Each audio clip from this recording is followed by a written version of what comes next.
No.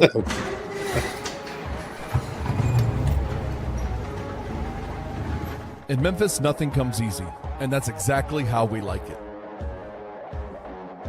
This is a city built on hustle, on heart, on grit.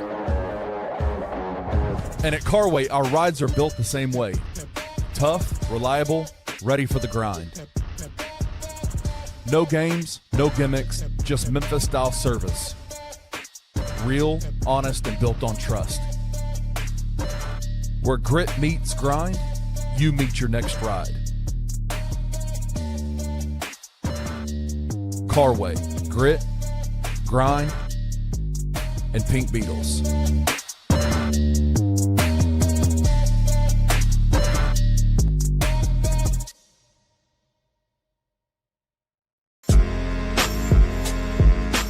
In Memphis, we know a thing or two about resilience. From the grindhouse to the Delta, we protect what's ours.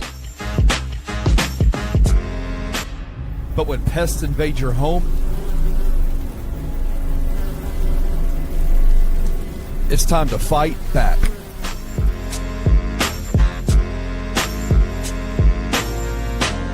Grade A Pest knows how to handle what crawls, flies, and bites. With local experience and guaranteed results. I'm Reggie with Grade A Pest Control. We service the Memphis metro area. That also includes DeSoto and Fayette County as well. Grade A Pest has the entire Mid-South covered. So if bugs and pests put you to the test, let Grade A solve your problem.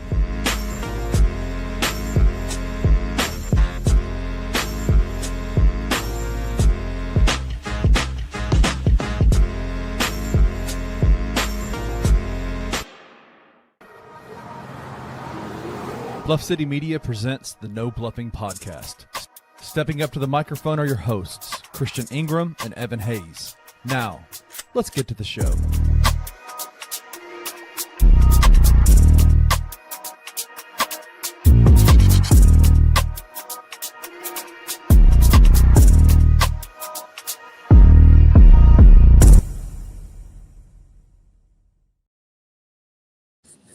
All right, man. We finna get right to the. I'm just playing. Grizz Nation, what's going on? I am Chris Ingram. And I am Evan Hayes. And this is a No Bluffing Podcast where we keep it all the way real, all the way raw, and all the way honest about everything. Grizzlies, man. Welcome back to another episode today, man. This is a very emotional episode. Yes, it is. Not for the reason that y'all probably here to hear, but if y'all been paying attention, then y'all know why today is probably going to be a little bit more emotional outside of the news that y'all are probably here for us to talk about, which we'll get to at the end, man. We're gonna definitely go out with a bang, me and my boy Evan, man. So before we do that, man, like we always do, because we got a lot to talk about. I ain't got much to talk about on my personal life, but Evan, give me some good news. How was your week? Tell me something good, my boy. I'm gonna keep it short because I'm gonna give my whole Mamba out speech at the end. But yeah, this was a very, very eventful week. Of course, last week was my first week working with the Grizzlies with their youth camp, Monday through Thursday. So that was fire. I love this media stuff, and I really hope I'm not lagging when I say this because my stuff want to act up. I love this media stuff, and I feel like I'm great at it. But this is my first time saying it out loud, like on wax. I really still feel like coaching is like a second passion of mine. Like, I love it. Like, I love pouring into the kids. I love seeing the growth and development over the past, like, few days I had with them. Like, it's just little stuff. Like, the little kids say, like, hey, can Coach Evan, can you sit with us at lunch? Because you're the cool coach. Like, that type of stuff, like, just warmed my heart. So that was great. This past weekend was fun. I don't know. You was in the city, but you didn't pop out. I know you probably heard about the summer solstice event going on at Grind City Brewing, actually. So that was a good citywide event that had a lot of great DJs there. I met with a lot of good people. A lot of my friends, like my family, pulled up. So that was smooth. Went to my first pool party of the summer. If you know how Memphis pool parties get, you know that was fun. Definitely sliced the pool. My boy was in Love Island, Memphis, wasn't it? Man, what, bro? We gonna talk about that too, bro. But actually, one thing I did lose. I didn't lose love. I did lose my watch at the pool party. I smacked the pool. I smacked the pool with my watch, and I came. I was like, that junk gone. So like, got you. Yeah, but yeah, I hit. So it's in the pool somewhere, and it was at my homie's Mike house. So like we've been trying to find it. And I don't think so. I'm gonna have to buy me a new watch like before I start work next week. But it was an eventful week, very eventful week. Saw a lot of people this week. I had some friends in town. So yeah, man, it's a great week. Obviously, we know what's going on next week. We also know what's going on today. So we got a lot to talk about, bro. We got a whole lot to talk about, man. How was your week? Sir, man. We got an action-packed episode today for sure. Last week was good, man. It was the draft, as y'all know. That too happened. Oh my gosh, forgot Tuesday was a draft party. So like, how do you long, forget that? Like, that was great. Shout out people at Grind City Brewing for hosting us. That was amazing, but my bad. That happened too. Keep going. Yep.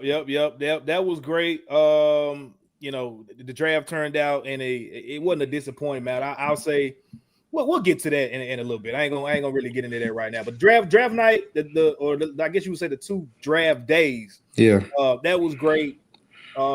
Just a good week overall. Like I said, I got to come home real quick. Was in, out. You know how I am. I come in, I'm out real quick. Get in and out real quick. Yeah, man. It's everything a blur right now, bro. I don't know what the hell happened last week, to be honest with you. There's been a lot going on, especially over the last 2 hours, man. But it's been a good day for sure, man. It's been a good day. And we're gonna definitely chop it up about these topics that we got for y'all. None bigger than, you know what? Normally, man, I'm just finna get somebody out of here real quick. Hold on, man. I ain't got time for these folks. Somebody get somebody. Oh, somebody talking crazy in the comments. Yeah, I ain't got time for it. Okay. They probably ain't talking because it don't make sense. It ain't matching up. But yeah, go ahead. Yeah. Anyway, what I about to say? Normally we do this, but we got a lot of stuff. Yeah. Normally we had the music rolling and all that. Man, we just finna chop it up with y'all today. Facts. Talk to y'all. Y'all talk back to us. Y'all let us know what's going on, how y'all feel about what's going on, and we'll just go there. From there, number one, let's get right into it. We ain't got it. Well, first of all, if you want to catch us, man, definitely tap in with us on X. Yes, sir. And our respective pages right there. Y'all give us a follow. Siri, keep on talking to you over there. I swear she wants some attention right now. But yeah, y'all give us a follow over there. Chop it up with us there. Be glad to do that, as well as the main pod page. You can give us a follow, a like, whatever you want to do there as well, man. Appreciate all the support, all the love. For sure. But like I'm saying, back to it. Let's get right into it, man. Ja Morant has been traded. The next 10 era is officially done. It's over with. I think the last person that it has any connection to that era that's on this roster at this point is Santi Aldama. And if you had to ask me to bet, I would be willing to bet that he's probably off this roster pretty soon, just with the way that everything's going. A full refresh is needed at this point. I don't want any connections to that team. So let's just go ahead and just get it. If we go do the big three. If we're gonna do the big three, we might well get everybody else up out of there at the same time. So, Evan, I'm gonna come to you first. Still kind of getting my thoughts together about how I feel about it. I got different ways that I want to go with it, but man, number one, just talk to me how you feel it. We'll just kind of break it down from there. But it's still fresh. It's been about 2 hours since it was reported that he was going. For y'all that don't know the trade details, it was Ja Morant going to the Portland Trailblazers for Chris Murray and Jeremy Grant. No draft picks were included. No, at least from what I've seen, I haven't seen anything reported. No cash considerations or anything like that. That's the deal. So how you feel about the deal? How you feel about Jolly? Like, where you at with it, man? How you feeling? Emotionally, I am at a place of peace, but also a place of slight somber, because obviously, we've all been expecting this day for a very long time, for the past 4 months. And the day is finally here that Ja Morant is no longer a Memphis Grizzlies. It's a Ja Morant that obviously was the first superstar we had. It's a Ja Morant that, of course, embraced the city and titled and just brought in a new era for this team. So to see a superstar leave this team for a trade because things just haven't been going right for the past 4 years, it's always going to be a somber feeling. The same feeling I had when Dez and Jerry Lakin Jr. got traded.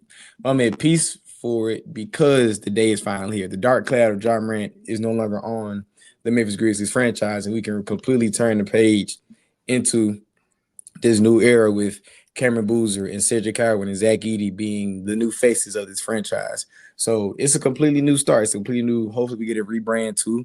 Zach Lyman, T.I., if y'all listening, hopefully get a rebrand too. But yeah, I'm forward, man. I love Jeremy Grant. This is a guy that I've been wanting on this team for the past few years now, especially during the Grizz next gen era. He can play the 3 or the 4. I know we're gonna talk about. I personally want him as the backup 4 behind Boozer because I feel like this is still Gigi's 3 spot to get, and I feel like he's getting paid $32 million right now, but that's a good guy to back up Boozer and to even play like a big lineup with Edie in the game if y'all want him to. So I personally want him to be the backup power forward. With Chris Murray, I think he's going to be waived. I personally don't think he's ever going to play a game in the Grizz uniform.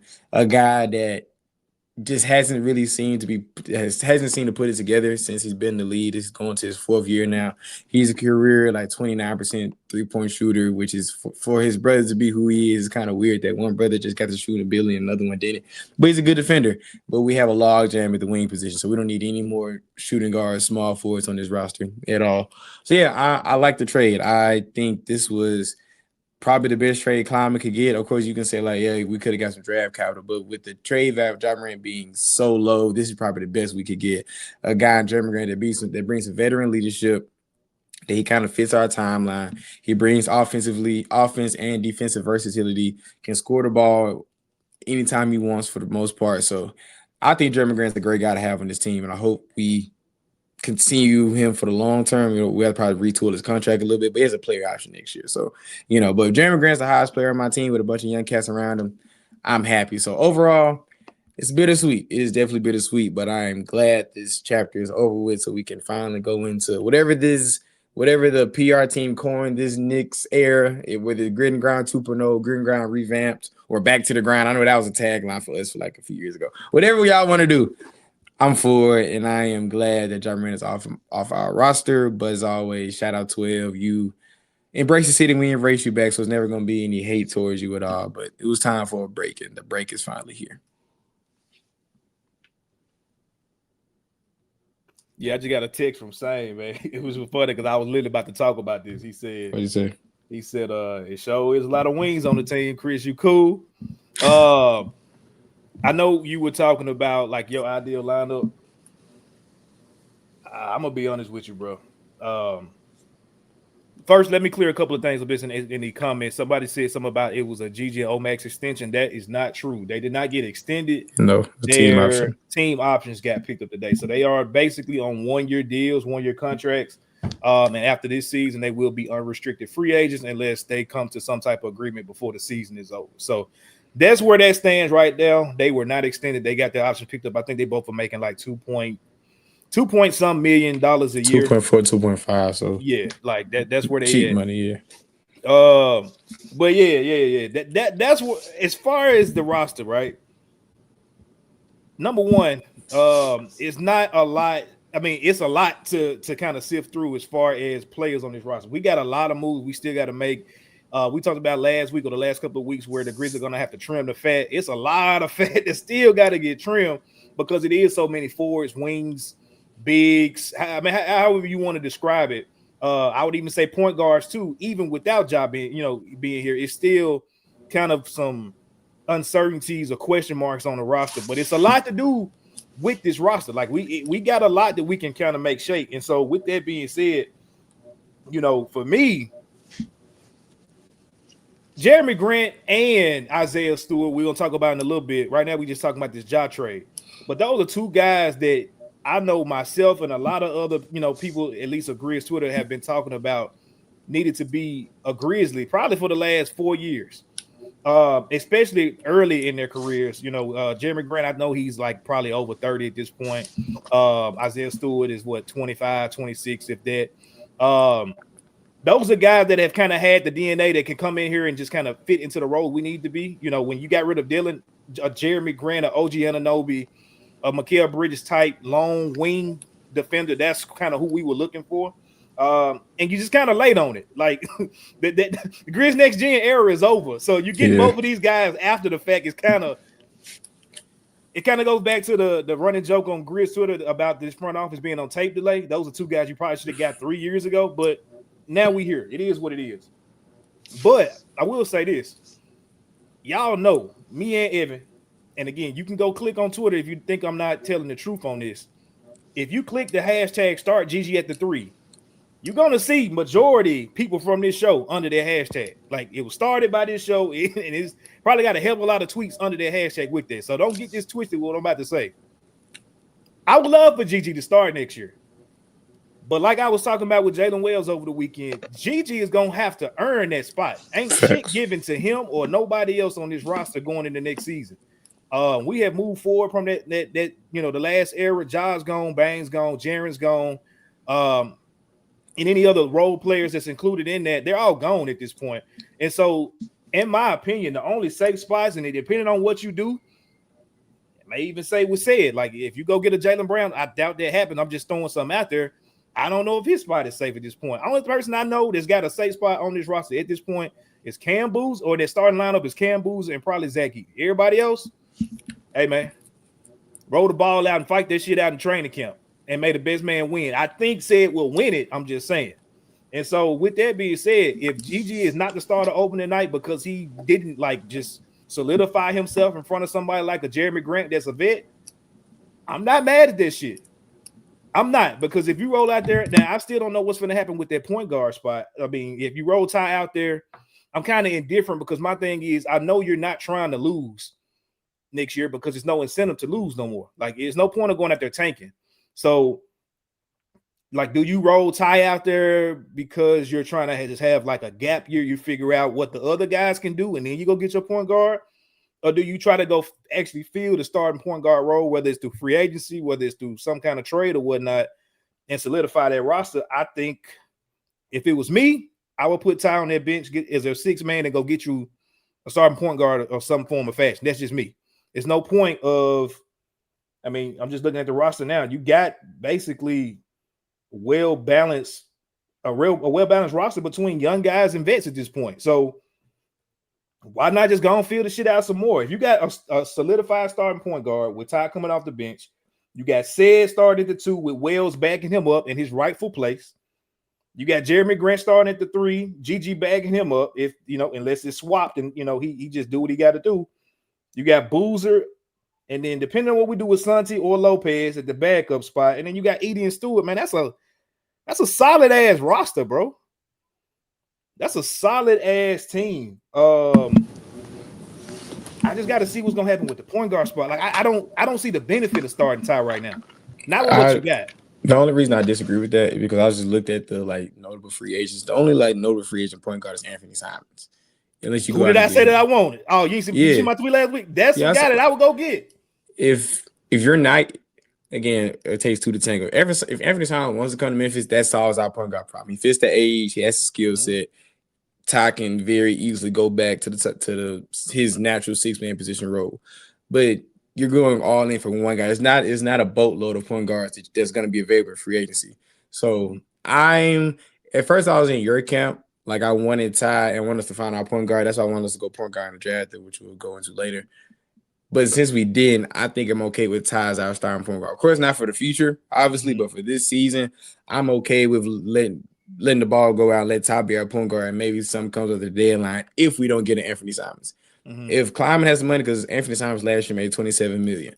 I believe we have enough of that. I think, especially off again off the Ja Morant contract, but you guys got Jeremy Grant. If you get off case, you can move some money around to get Anthony Simons. That's all I'm going to say. Yeah. So if you get him, I'll be happy with that. That'll be like the dream scenario. But if he doesn't, I'm more than okay having Ty's our point guard one. But I want to get off one of like Scotty or someone to be our backup, because I don't like Scotty as our backup if Ty's our point guard. That means we have 2 kind of backups as our main 2. We gotta if Ty's our starter, we gotta find a just as good as a backup. You get what I'm saying? Mm-hmm. In like a trade or something. So That's how I kind of see the PG position shaping out right now. Yeah, they got people talking about the little dude from Utah. Who? Arthur Clayton? Hell no. Oh, no. I don't care. Nah. Y'all finna see in Summer League. All that, he needed a big, he needed that. He gonna have what he need in Summer League. Finna stink that mud up too. He finna stink the joint up. And he gonna have Cam Boozer and goddamn Said Coward out there with him, and he's still gonna be looking slow. He gonna have that jumping dude from Liberty. What's that dude's name that's dunking that mud? He gonna be our center on Liberty. Oh yeah. I can't think of the name. I know you're talking about his name right now, but he got. all I know is it's a lot, and that's my next article gonna be about. Like as soon as we got off the show, I'm gonna write it. Mm-hmm. Top 2 guys is not gonna be on this roster starting day 1 is Santiago Diamond and Walter Clayton. I'll be very surprised if those who's still on this roster going into training camp this season because there's no room for them at all. Zach Cleveland, that's his name. Yeah, Zach Cleveland. Yeah. If no matter, I feel like Walter Clayton gonna have to show he has to be the best player on the summer league roster for him to secure his spot going into training camp next year, and I don't see that happening. So unless that happens, I think Walter Clayton is good as gone. He had to be on this Scottie Pippen shit 2 years ago. Facts. Like Scottie was literally dominating summer league. So yeah. I saw somebody, I think it was it him? No, King Zeus. He said he's not rocking with Anthony Simons. Go get Anthony Black. I mean, to your point, he's not small. He's 6'3", 6'4", probably with shoes on. So he's not a small point guard. He can shoot, which we needed a shooting point guard. Yep. And this offense, I think that's one of the guys you can literally not spend a lot of money on and at least bridge you until you can get in position to get your other point guard. Anthony Black, is no way Anthony Black is getting traded from Orlando. It's no way. Not after what they just saw Jalen Suggs do for them last year and his rise, hell no. That ain't happening. I would love him, but it ain't happening. I would love Simons person. I would love Simons. Yeah. Now, but can you flip some of this shit out the roster and go get, Dejounte Murray from New Orleans? Maybe something like that. I mean, I ain't mad at that either. But the point guard, I mean, you got that. You got maybe De'Aaron Fox. Does San Antonio want anything on our roster though? I don't know. And you taking away a ball handler from them and not providing them with another. I know they don't want no ball handlers we got. So, and for damn sure ain't giving them Ty. Like, for what? That don't make sense. So, yeah, man, it's kind of funny. Like I've seen, and I had this on the docket to kind of talk about today before the trade, and so I won't spend too much time on it now because it's kind of pointlessly really digging into it like that. But just the back and forth over the last week or so in the fan base, as far as just the perception of Ja Morant in the situation, how people have kind of like slighted people like us that have come over here for the last 6 months, 5 months, saying, well, y'all said he was getting traded, he's still here. Y'all said he ain't got no value, but they talking about him on every tweet. Man, it's Twitter, bro. Twitter's not real life, bro. It's not real life, and also folks is getting paid. Literally, just put out rage bait tweets, bro. Like literally, I'm seeing this shit with Love Island. We ain't in that Love Island bag right now, but I'm seeing people literally just say the wildest shit about that show because they know it's gonna get engagement and they know they're gonna get a fat check next month when it's all said and done. So like, I don't really take that with a grain of salt, bro. Like we've been telling y'all, and I had a conversation with a dude in DM today. I won't say his name, but was telling them like a lot of the stuff that we have come on these shows and said, or tweets that we put out, not just us, but other shows on the network, other people that are regarded as media throughout the city and things like that. The whole story has not been told. And I think a lot of the people's frustration at people that have talked about this job situation in the manner that we've come on here and told y'all we don't hate y'all. We love Ja. We'll love nothing more than for him to get the shit together, fix the shit, and actually make the shit work in Memphis. That was a win-win for everybody. The problem is that we've kind of known what's been going on the back channels, and I think people have been mad at people that come on these shows like us, and we don't just spill all the tea. That's why they really mad. They want to know, and they don't know, so it's making them frustrated, like we just making shit up or whatever. And it's like, bro, no, this is what we're hearing. This kind of what's been going on.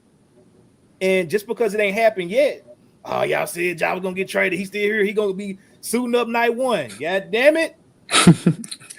It ain't happening now. Look at you now. Yeah. Look at you now. Y'all said it ain't got no value, but people saying they want him. It's like, bro, look what he just got traded for. And the wildest shit to me is that now you got people that's literally crashing out on Zach Kleiman saying, oh, you couldn't get Drew Holiday. Yeah. Oh, you couldn't get a first round pick. Bro, we've been telling y'all stupid ass for 5 months. He ain't had no value.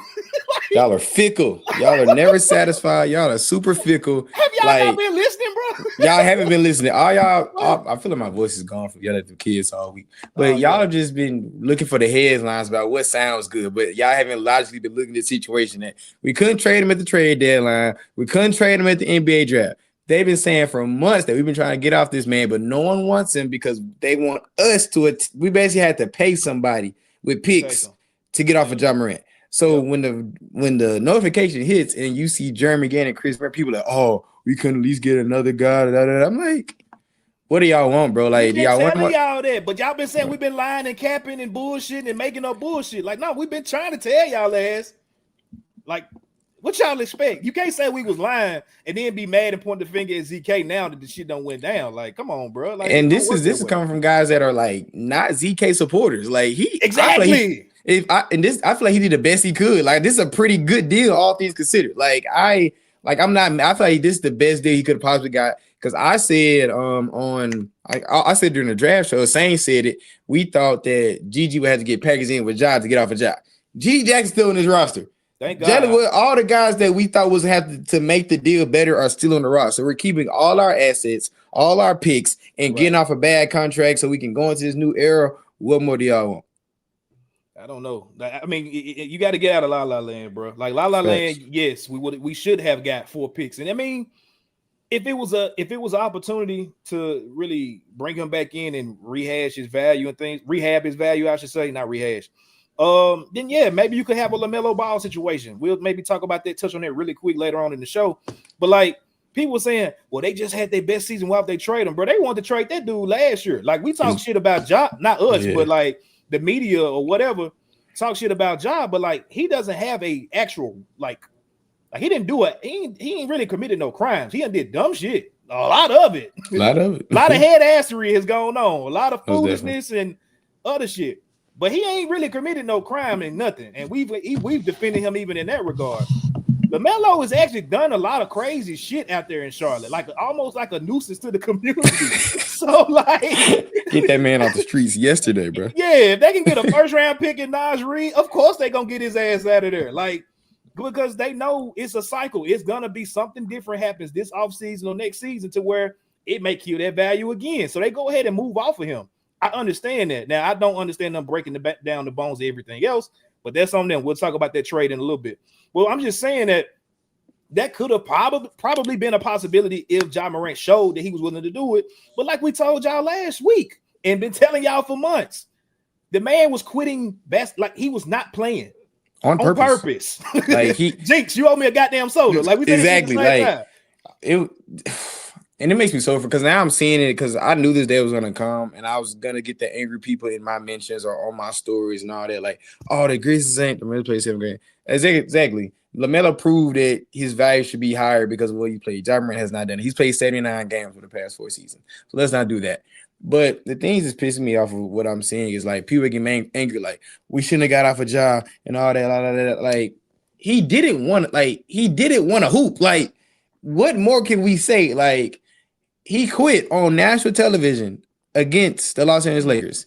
He flew all the way to Berlin, Germany. Said everything was saying he was gonna suit up and play. Then at the last minute, he didn't want to play. It took Adam Silver to come to Germany, tell Ja Morant, hey, can you come down here and talk for me real quick? If you don't freaking play right now, it's gonna be me and you and this motherfucker. Like, I understand our attachment. He gonna headbutt the shit out of all them. That's what he said he was going to say. This big cranium, this what's the dude name? The Mega Mind ass cranium. I feel the. He said, y'all ever seen aliens before? You want to see one? Goddamn! Don't take your ass out there and play and see what happens.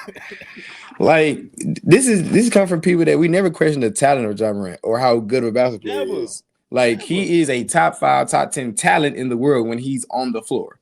But the fact is, he's not on the floor, and he's done a lot of head ass things to make his value be diminished. So when we finally get off of him, what do y'all want at this point? Like it doesn't make sense in my head why people are so upset right now. I got a comment here from Y Young M. He says no superstar would want to play for Islo. It's just so untrue, bro. Like no, the shit that we have seen with Ja, just in that regard. Like let's not talk about nothing else but just that. We have not seen no shit like that, bro. To where motherfuckers like it just refusing to play. Now we ain't seen some Jimmy Butler drama like whatever, and rightfully so. That was at the end of that situation. They got him up out of there, cool.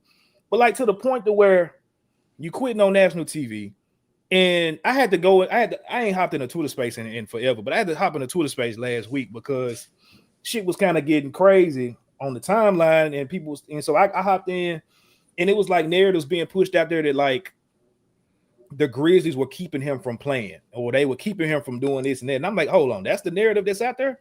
I said, let me break this down to y'all real quick, and I'm gonna hold y'all hand on this one. Don't hear as well when I say this. The Grizzlies have a reputation, and we all know this. If we actually are Grizzly fans, pay attention and watch these games as much as we say we do. When they come back from injury, the way that they lead up from injury is always out, doubtful, questionable, and they play the very next game once they questionable. Like questionable is literally the one, and they might even play that night if they got a questionable status on there. They just might, depending on how they feel. And if it's like a late night tip and they got like extra hours to do it, they'll definitely play. They might play. This man was questionable the morning of and was out the night of games, like 4 games in a row back in January. That told me everything I need to know before it even came out. They was talking about trading him. I said, oh, this is before they even went across the pond to London and Berlin. I called it then. I said, oh, he on bullshit. He not playing. This is before I heard anything. I knew it was bullshit then. And so then it goes over, it spoils, it boils over, across the water. That situation happens. This man has to make you play. It's a picture of him, of Adam Silver talking to T. Morant and Phil Morant. Their heads are down. That's embarrassing. We should never see that about any player in the NBA, superstar or not. Man was iced out, minked up, looking fresh as hell on the sideline in Berlin. Go to Germany, or maybe I'm getting them mixed up, whatever. But the next game, he go over there and he looks effing amazing. Yep. He comes home, looks effing amazing. He ends up getting hurt. But if y'all think that man been hurt to the point where he couldn't play, yes, we were tanking. But if we were actually trying to win games, y'all would have been playing. That man said, "I'm having a little trouble, like with the cross body pass." Like, y'all got to stop, bro. If y'all believe that shit, I'm talking about a beachfront. I'm talking about palm trees and everything down there on Mud Island. I got for you right now. Good ass deal, and it come with a Range Rover too. It come with a Maybach too. I got one ready for you if you believe that shit. And I'm not saying this again. I wish it was the other way around. We just wanted the man to play, bro. Yeah. But again, there's so much other stuff that's in the back channels that like these narratives get put out by the fans that don't want to see through the BS. Like, I can deal with a lot of shit when you playing, but when you doing other stuff and you're purposefully not playing, I don't care about no tattoo at that point, because these people that are paying hard on money, them games ain't cheap, bro. And there's people that are paying hard-earned money, bringing their kids there, having to get babysitters, whatever the case may be, to make shit happen to come support you. And you quit. So I don't want to hear shit about Islo, because I just seen the team win a championship that was talking about they hated their coach a couple of weeks ago. And they just won a championship. So I don't want to hear that shit. LaMelo Ball rehabbed his image, and he's in a better situation, I think, in my opinion, up there with Ant now. So we can't say that no superstar want to play for Islo. And I've heard Giant really ain't got no issue with Islo too. I've heard that. We saw that man serving turkeys and Thanksgiving food right next to him. If he hated Islo, he would have went to the other end. Ja just was on bullshit, and it's okay. It's just like Love Island. Sometimes people ain't matched out for each other, and it's okay. You try to build a connection, and then you see something that don't work out, and then you start BS with the one you started with because you don't want to be in a situation no more. It happens, bro. Yes. I watched Love Island for the first time, and I was like, this shit is bullshit. What the are these people doing? Like, these fuckers tripping. What is going on? It's just like Ja Morant. He, for some reason, either it was to Taylor Jenkins and Tomas Islo. It don't matter. Ja Morant did not want to play basketball for the Memphis Grizzlies for whatever reason. For whatever reason, bro. Because me and Chris have heard stuff. I've been people another meeting have heard stuff, but no one would truly know the reason why he got so sour on the franchise other than Ja Morant.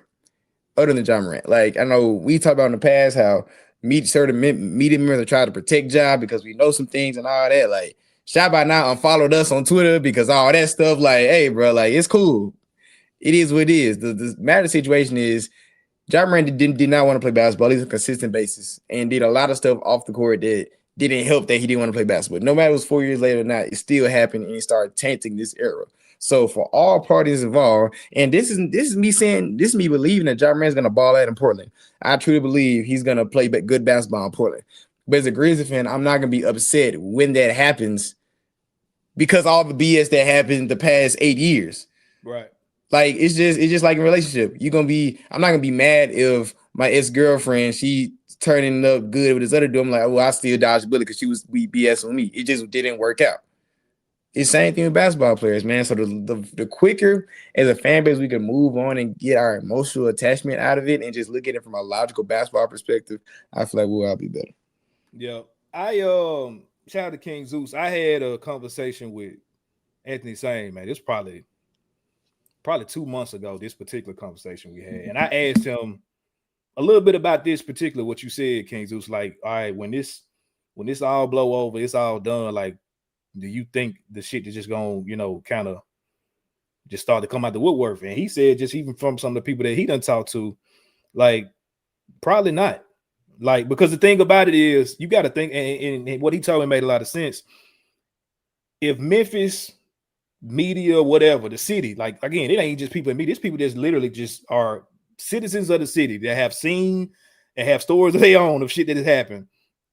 If it became just a shit on fest after he left, now that is part of the problem that I think that you would have with a superstar later on. You don't want to have it to where, like, now it's a pile on. Oh, it was good when he was there. Now y'all just sitting here. Now y'all kept all that shit on the wraps, and now y'all are gonna shit on that he left. That ain't P. Like, if we wasn't gonna do it when he was here, like, we've talked about it for months. A lot of shit has been protected just because it's like, all right, like, shit may be good. We may, you know what I'm saying? Like, we're gonna hold it down. But we're gonna hold it down too now. It's done. It's no point. Like, what's the point of trashing or putting that stuff out there? It's only gonna basically perpetuate the same narrative out there that people don't want to come to Memphis because now we done, you know what I'm saying, let all the cats out the bed.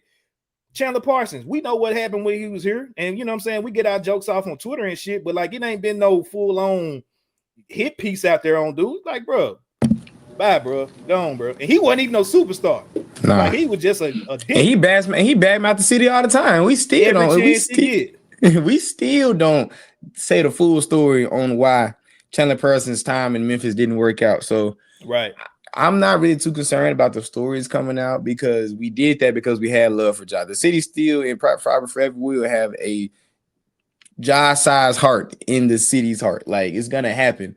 But to all the other guys that did and didn't had that went on to play for this plan, they gonna rock with us while you here. But as soon as you're gone, we got to move on, and we're not gonna hold that ill will towards that player, especially if the new guys we coming in are gonna come in and embrace the city and not do the mistakes of guys in the past. Probably Taylor Parsons is the only guy that's probably just still public enemy number one in Memphis, and we don't think about that dude that much, even when I say that. Right. So it is like we have these enemies of the team or the franchise that we are former players we just hate. We'll forever hate. Like, the city doesn't rock like that with people. Shout out to Sam. He's speaking on what you said, bro. I'm gonna watch the hell out of a Portland Trailblazers game. Yes, bro. It's Ja, it's Dame. They got other guys I like on that team. Got no hate in my heart for bro. I wish he could have worked out here, but like, hey, I hope you go kill it there, bro. It's just for me, and I said it on this show before. I can appreciate Ja on another team even more because for the simple fact that when he's going through these little issues with injuries or not playing or what they call them, these pouting matches that he has, I won't be emotionally invested in that part of it. Exactly. I can just enjoy his ass going out there hooping, dunking, giving us highlights and say, man, you know what? That's a hoop. That's a dog. But all the little other shit that we kind of had to be wound up in, I don't have to worry about that part anymore. I can just enjoy Ja Morant, the basketball player now. And that's kind of where I stand. I got no hate in my heart. I hope that dude goes and wins a championship. I do. Salute to him. But you know what I'm saying? I'm gonna keep it a bean and be honest about the shit that's went on. You know what I'm saying? Straight like that. Yeah. It's crazy, bro. It's crazy. I'm trying to. It's so many comments today. I'm trying to kind of shift, through them. Let me see. Y'all keep going. Yeah, let me address this too. You're a troll, so it's cool. It is what it is. Ain't nobody giving nobody no script or no talking points or none of that. I guarantee you, we know way more factual information about what has gone on in the situation than you do.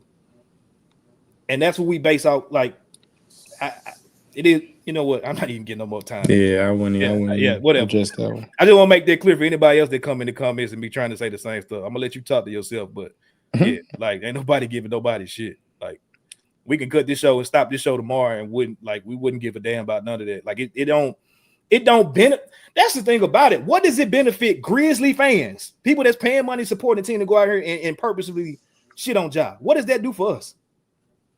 Nothing. Come on, bro. Use your fucking brain. It's just like Love Island, bro. Just like the last episode when the girl. Hey, I fuck with it, man. I fuck with it. Nah, when the girls was going off on the dudes, I ain't gonna say the dudes were just because y'all ain't watched it. But I'm like, the situation's over with. Why are y'all they doing this to make themselves feel better, but it's really not changing the situation of what transpired between the two people. They just doing it and they think it makes them feel better. But it Get doesn't out your change emotions, anything. bro. You and your Get emotions. out your emotions, bro. These are basketball players, bro. These are basketball players. Feelings ain't facts, my dog. It'll take you a long way if you implement that in your life. That's because I feel good about y'all. Don't make that shit right. That shit ain't been, man. Anyway. It is no need to curse. Whatever, bro. Hey, you don't tap in on it. We never see you over here. So yeah, you don't. Yeah, you just troll. If you offended, if you're offended by some cuss words, man, I apologize. But yeah, we gonna talk about it. Yeah. Any and everything over here. Wayno said, no bluffing on Love Island. My wife would kick my ass. I would never. I live it there. Yeah, I would never. I only watched one episode, just the FYI, and I just by that one as a because I was watching with my homegirl, and she was like, "But you going?" I was like, "Nope, I would never in my life go on this damn show." I'm gonna make sure that I enter this main name in the you just because he said that. When y'all see bro on there next season. I'm gonna get an email like, "Hey man, you been selected for Love Island. You been selected. I bet you won't deny it. I bet you won't decline that invite. I swear I deny it. I swear I will. You crazy as hell. You know how up you finna be. Oh no, my money gonna be up. Oh my god. Yeah, bro. I had to put on the front for that. I ain't gonna lie to you. Just ask them for, hey, just please don't make me a bombshell, man. Don't make me. Just don't make me bombshell. Yeah. Let me be a rich. Let me be an OG, man. And if I get voted off, I get voted off. Hey, Jared, no. Be quiet, Jared. Jared just send me a crazy. Send me your email real quick. Jared, no. Because it is nah. Jared, no. Hey. Oh, God, man. If y'all know when the sign-ups for next season of Love Island is, if y'all put me on there, it's going to be, I'm going to find y'all. I know where Chris lives. I know where Jerry lives. I know where I will come and find y'all, bro. We going to get your ass on there. Don't worry about it. That'd be funny as hell. Oh, my gosh. That would be so freaking funny. I'll go on this just female, for the vibes, look, I apologize. If you're a female, I sincerely apologize. I don't want to be cussing at women, so I apologize. 100%. Even if you're trolling, I apologize. Jerry, you already y'all did move last month. You're right. That's true. Y'all did move. I don't know where y'all live no more.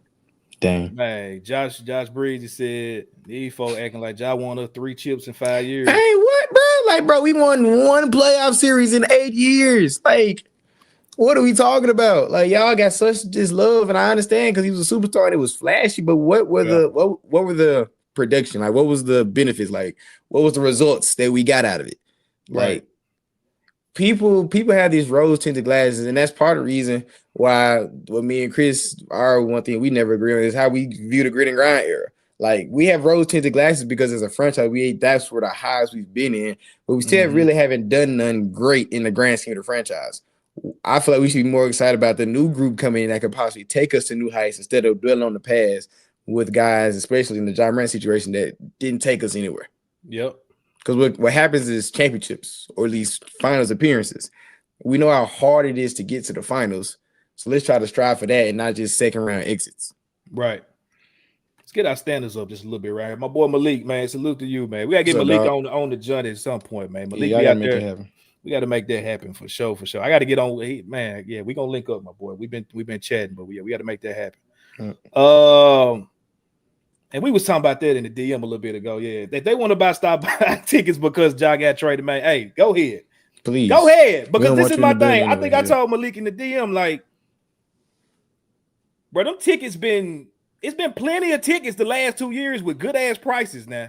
Now it's an NBA game, so I ain't saying it's $5 like it used to be when we was in the pyramid or nothing like that. Yeah. We sit at the top. But it's been plenty. It ain't been hard to get in the Grizzly game the last couple of years, bro. You can rub 2 quarters together. Get your Uber or something, and you can make the Grizzly game and damn near sit wherever you want the last couple of years. So for y'all that's using that as I don't even know what that means. Like Okay, we'll see you later. If you don't want to go to the game, I will be at the Grizzlies. And I said this when Jaren was going through his situation last offseason with the extension. I said that then, and I'm gonna stay on, like somebody said, I'm gonna stand on Grizzlies right now. The same way. I'm about the team on the front, bro. That team right there. That's who I care about. Like, I love the guys that got the names on the back. I love them. But once they gone, bro, especially for whatever reason, it is what it is, dog. Like, we gonna keep this shit pushing. We ain't crying about it. Shit, man, we got to move on. We got games to win. So, yeah, bro. Let's see. Can we pit the same blame on Climate? Only a second round appearance on this tenure. People ready to kill Penny, but Climate gets no blame. Hey, let me get it. Let me get him. All I'm gonna say is go back and watch previous episodes. Yeah, we got previous episodes. We do, but you go ahead, Evan. Go ahead. I'll let you get it up. Okay, put his comment back up there so I can address this man. Let me go. W Young MN or Young Man. I don't know what that means. But yes, if you are not new to No Bluffin podcast, we are probably two of the biggest critics of Zach Kleiman on this network, at least in the media. Damn, they're the only.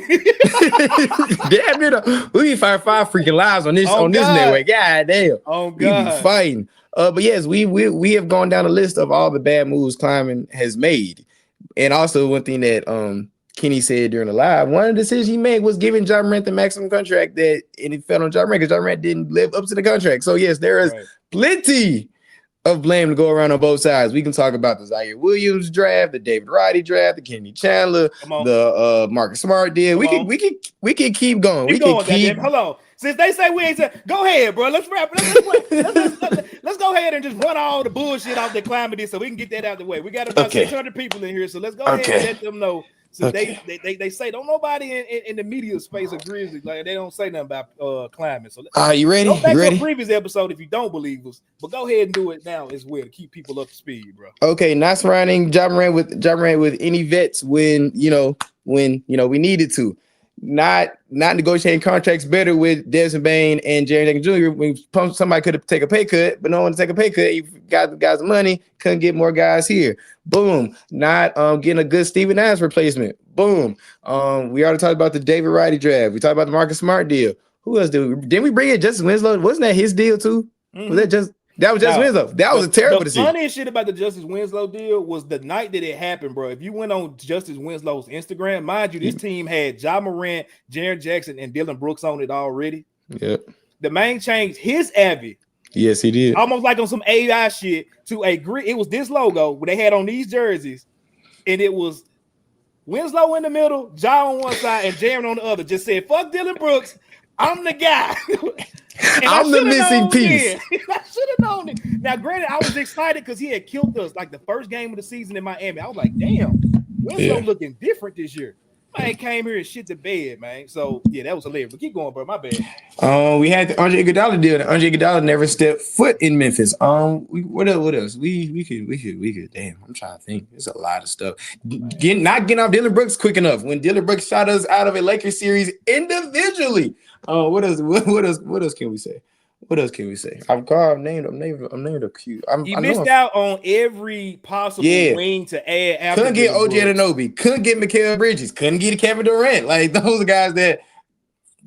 He did. Who did? We couldn't get Dorian Finney-Smith because we had the deal done, but his dumb ass wanted to get another pick. He wanted another pick on top of what he was going to another pick already what they were going to give us, and that was like, man, forget you. We ain't finna get you another pick. We doing y'all a favor. It's another bad deal that he did not get in LA.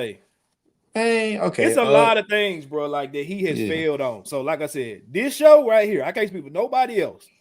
But this show is gonna always keep it 100 about Zach. Matter of fact, we're gonna keep it 100 about everything. Facts. That's one thing. Like, I'm sorry. Like, I'm not running with no narrative. I'm not running with no whatever. We had a whole episode called Grizz Homie Court, and it was about who was at more fault between Zach Kleiman and Ja. And I put it 50-50 on both of their ass. Facts. Because if Zach Kleiman would have stopped a lot of bullshit early on versus like y'all are saying, like, oh, we got a superstar for the first time. Let's just let him do whatever he want to do. That would have stopped a lot of BS back then. You should have fired Taylor Jenkins probably 2 years earlier. He was a PE coach. He was a developmental coach. He was not going to get them guys to the next level. He waited too long for that. It's so many things that he could have done. Getting vets in here early. You getting off of Jay Crowder was one, or not replacing Jay Crowder. Yeah, it was terrible. In some type of vet form was the worst thing ever. And that's why you starting to see them on this time. They're saying, okay, with this new wave, we're going to get vets in here. They actually can help these guys on and off the court go where they got high character vets they can relate to and listen to. Like, it's so many missteps, bro, the dude made. And I was even critical about the fact that, like, in my mind, this is almost his third rebuild in a certain sense, a retool rebuild. Do I want to give the keys to him to do that? He's here. There's nothing we can do about that. He had the person in this situation that we're talking about, homie court between Ja and Zach Kleiman. The only difference between both of them is one got the power to make changes unless he gets fired, and the other one don't. And that's really what it comes down to, bro. So, like, yeah, we spent too much time on it, but I just wanted to let you know, bro, like, yeah, like ZK has messed up quite a bit. He is definitely involved in this, but when we talking about Ja Morant, like, we can't excuse the other shit he done as far as not playing. I don't even want to talk about the guns no more. Like, that's 3 years ago. 4 shit. Yeah. Like, I want to talk about what happened this last 12 months. These last 8 months. Hey, Chris, how many games did he play last year? This past season? 20. How many games you played the past 3 seasons, if you have the number in your head? Is it 79? Yep, 79. Your franchise superstars played 79 games over the past 3 seasons. And you talking to me about a GM. But yes, the GM is blamed. Yes, there's a lot of blame. But he's not the one out here sitting out of games. Availability is the best ability. And Ja Morant did not have that, at least in the Memphis Grizz uniform. Hey. Sebastian, he said 3 cuts for $60. Hey, shout out you, dog. I don't know what tickets did you find. Man, them just was gun cheap, bro. Like, bro, yeah, we gotta stop talking about that. Yeah, man, come on, the form gonna be empty. Man, stop. That John it's been empty. Cause ain't nobody trying to go see hustle players every night. People want winners, bro. Like, mind you, we started the tank because we found out you was on bullshit. Jared still might be here. I wanted to move his ass a long time ago, but hey, he may still be here. Like, come on, bro. Like, this happened because of him. Yep. And I still wish him well. Yeah, facts. I still wish dude well, bro. Like, that's the crazy part about it. I could be honest about what he did or what part he played in and still say, you know what, bro, I'm rooting for you to get better. Maybe you just need a vacation. Maybe you need a field trip somewhere else to get your mind right. And I think Portland it's going to be a lot of rain and shit up there, but hey. Yeah, ain't a lot to do in Portland. Ain't a lot to do. He can get some extra shots in at the Nike facility, at the Nike headquarters. Hey, cook up the Josh 6 and get some new workouts in there. Get some extra workouts. I don't know. Shit. We'll see what happens. Shit, he ain't going to have to fly far to go there no more. So that's facts. Yeah, man. Richie Jarvis said 901 is over any other player. That's 100% fact, bro. Like, nobody bigger than the program when it comes to not to the Grizzlies. Nah. And Chris, one of the things that I stole from Chris, that he said, I don't care what happens. I just want a parade on Bill. As long as it's a parade on Bill, we fine. It could be me, Chris, and a bunch of jabronis out there. As long as we win a championship, who cares? Like, I'm not tripping over players, bro. After you leave the team, like, I could give a damn. I want them to do well, but it's all about what you do while you're in the FedEx Forum and when you're in the Memphis Grizzlies uniform. Right. And frankly, over the past 4 years, we haven't had our best player be the best player for the Grizzlies. And this reason why we're in this position now. And before we traded him, our other 2 best players weren't the best versions of themselves on a consistent basis. So it was time to move on. As much as we love Dez and Jaren and Ja, none of them, at least in my opinion, met their expectations when it comes to their ceiling for what they could be for the Memphis Grizzlies franchise. I don't think none of them met their expectations. And I feel like the franchise did what they had to do was move off of. So it's just the nature of the beast. Yep. Shout out to Marcus Murdoch. He said he's a great draft picker. Man, I never take that away. He done had some misses. 100%. He had some misses. David Roddy, Kenny Chandler, Zaire Williams, Jake LaRavia. Shit. Who else we got? Shit. I can't say Vince was a miss. We drafted Vince, but we traded him. I can't say he was a miss. He was the last one picked in that 5-player draft anyway, though. So it's like, who else? That was pretty much it. That was like a miss for real. David Tillman wasn't a miss. I mean, he was a role player he on a playoff team. Yeah, so I like Zach. He's cool, bro. But none of them dudes ain't here no more. So my thing is, you gotta. We talked about that on homie court. It's 3 phases of building a roster. He's been good at 1, maybe even great at 1. But you still got to work on free agency and trading. Roster building, he's been 1 of 3, bro. He's missed the mark on 2 out of the main 3 components. And if you add a 4th, as far as building the roster with making sure that you have the right personalities in the room. Like, forget the players, like just on the court, the right personalities, the right coaching staff. Like, yeah, even Jenkins' staff was terrible. Like, shout out to Darko, but I mean, and Nola Roach is your lead assistant. Like, what is we talking about? man, got your ass fired. For real. Get your ass out of here. That terrible had Brandon Clark and Zach Edey shooting threes. Like, what? Talk about the Kings who gonna be in the Arena District turned up when they get that job done. I can't wait, bro. I can't wait. I'll be there regardless, man. Hey, yep. Get the real fans in there. I don't care. Sure. Yeah, get y'all fake ass out of there. That was make some room for the real OGs that's around regardless. That's why I can say about the grit and grind era. Like, no matter on the seasons where we were like fighting for the AFC, like the forum was still packed. Like, it was still great attendance and the energy was still there because fans weren't so attached to one single player. They were just attached to the guys that played hard every single night. And that's one of the downsides when you bring a superstar to your city is that they get so attached to that player. They think, they only want to see Ja. They want to see Ja. Like, the Memphis Grizzlies were here before Ja Morant. They'll be here after Ja Morant. Facts. No matter who, if Karim Boozer is the next superstar for our franchise, when he's get done playing 10, 15 years, they're going to be the Grizzlies after him. So, like, 100%. It's all about the name on the front and hopefully getting a championship. We got jerseys in the rafter. Shout out the core forward when Mike hopefully retires soon, because I love you, Mike, but it's time for you to hang this shit up. We need some championship banners outside. Hey, bring Mike home, bro. I'll let him start. I ain't gonna lie. I would love nothing more for. We got 20 point guards on the roster, Chris. I'm kind of trolling. Would you rather have him running the show or Walter Clayton? What type of question is that? It's like I did. I'm gonna have Mike Conley. To Minnesota and bring us Mike back, bro. I would love if that's how we gonna roll it out. I don't think we should, but if we gonna do it, shit. Hey, give him a retirement tour with this young crew. I'd rather do that than shit. What it's looking like right now. Yeah. Hey, him and Scottie Pippen go band for band right now. DG, that's what's up. I got text Nate, man. That's what's up. I wonder if he having another kid. Let me know. I got to text my boy. DG? Got to text my boy. Let's see. I ain't say, Chris, I'd rather have you run PG than Walt. That man funny.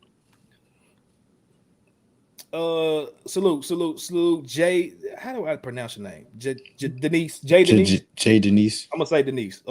She said that basically people was in another podcast throwing up the 12 about getting rid of Grant and saying that we got robbed by Morant. I mean, kind of, sort of, but it's cool. Like I ain't tripping. And then even with the deal, like we talked about, you wasn't gonna get much more than that around the league. We didn't give up a pick. We didn't give up a promising player. I think it's just more so, hey, this helps your team. This help our team. I don't know what they're doing as far as because having Dame, Ja, they got Scoot. I would have thought they probably would have sent Scoot our way just to kind of give him a new opportunity somewhere. They got Drew Holiday. Shaden Sharp is a guard, kind of, combo guard, scoring guard. So I don't know, bro, what they're going to do. And Shams reported that they're not in a Jaylen Brown sweepstakes. So they not? Yeah, Shams reported that after the trade because people were connecting, they're going to package like Scoot and all them to go for Jaylen Brown. But Shams reported that Ja was their big move. So don't expect all those guys to get shipped to Boston. I'll take that with a grain of salt. You want to know why? Yeah. The day that the Ja news broke about him being on the trade market, everybody was freaking out because the last sentence of that Shams or the whatever he put out, that press release, was saying that the Grizzlies are still hoping to build around Jaren. And I remember the Grizz Twitter was pissed off. They're like, man, we're going to build around Jaren instead of Ja. That don't make no sense. Yeah. And I told people back then, I said, bro, they have to say that to maintain or even up his value. You can't come out there and say you're doing a full rebuild, especially when you probably already prematurely done told to where you trade Ja. That's probably on top of all the shit Ja done did, that killed. If y'all want to say we don't get on climbing, that was a big concern for me. Like when you make somebody available, you instantly drop the value you can get back. No, I mean, it could be small or big, but you're not gonna get the most when you announce it to the world that he's open for being traded for. Now, I've heard why that was done. I won't say on air, and it makes sense to me why it was done. But in the moment, I was like, oh, that was just very dumb of you to do. So, yeah, bro. Yeah, bro. I'm trying to catch up these comments, man. Y'all are flooding them, man. Appreciate y'all tapping in with us tonight for sure. I don't know how much more of the show that we supposed to get to, we're gonna get to, just because there's a lot you can talk about with this job situation for sure. Let's see if it ain't nothing we done already talked about.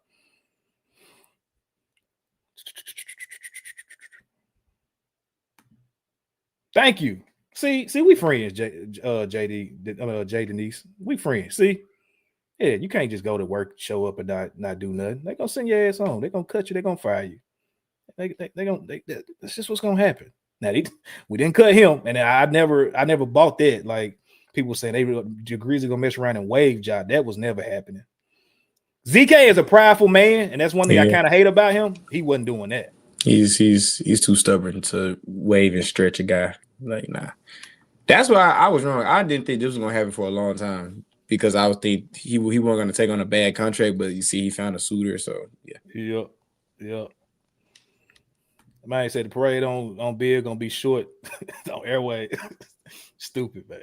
The parade on airways is funny. Stupid. I'll still be there. They want to pick. I'm finna say they're going to pick between Poplar and Winchester, but they can't do Poplar. Poplar too tight. It's over with. Yeah, I don't know if the city of Memphis is like.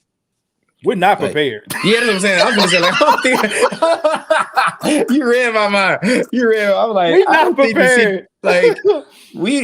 That may be the city's worst financial, logistical nightmare. We win the championship because, oh my gosh, our infrastructure cannot contain that many people downtown. I need to maybe hit up ChatGPT and ask, has it ever been a championship parade that's past a prison? Because on 201 Poplar, the flow going past 201 Poplar while folks in the jail is insane work, bro. The prison gonna be on top of the gate, man, trying to turn up with us. That junk gonna be so lit, bro. Come on, man. Parade on Danny Thomas is crazy. Bro. Yeah, we got to figure that out. Yeah. Paul Young, I need you on it right now. Yeah. Man, this is what it come down to, Black Ninja DJ. Bro, keep the main thing. We keep comparing. I ain't gonna say nobody's name, but y'all probably know who I'm talking about. And respect to him 100%. Like he an OG in the media space. But it was a thing, video got put out, I think over the weekend, where it was talking about like how Ja's being a target from the system and you know him not having an agent and all this stuff. And I 100% disagree, bro, because you got guys that are out there that are handling their business on the court or the field that don't have agents, and they are getting what's owed to them. Even if it takes it a little bit longer, they getting what's owed to them because they keeping the main thing. Shay, he didn't need an agent to get a Supermax. Man went out there and led him to a championship, MVP, back-to-back MVP now, and he ain't causing no trouble. Like, he's gonna get a max because he deserves the max. You don't need nobody. But when you out here doing all this crazy shit and you're not playing, like, bro, no, you crazy as hell asking for a max. Like, it don't work that way, man. So yeah, just the guys in here we can say is, it's nerds or whatever, man. I think we got some dogs on this team. I think we got some opportunity to bring in more dogs, more hoopers. It's just a different energy, bro. Like everything Memphis ain't got to be ratchet. Everything Memphis ain't got to be like we can still be tough and be about our business, bro. To me, that's more gangster than anything. 100%. Facts. This man said John need an old babysitter. That's funny. Yeah. Back to it, said screw to it. Macfield said screw to it. If you from the city, just tell me what he's done for the city. I hang up and listen. Grizzlies first. It ain't been a lot, bro. I was going back to listen to this weekend. Jobs representation was on Anthony Sain's show last year before the season. And they said they had like a community affairs section of their company. And when I heard that again, I'm like, damn, this was 8-9 months ago, maybe even 12 months ago when this interview happened. I ain't seen nothing in the community that wasn't attached to, a Nike commercial. So, I mean, yeah, it was definitely opportunities there. People they got mad about the jersey gate. Ja could have went outside the forum and literally handed out 50 jerseys if he wanted to after the game. Nobody stopped him from that.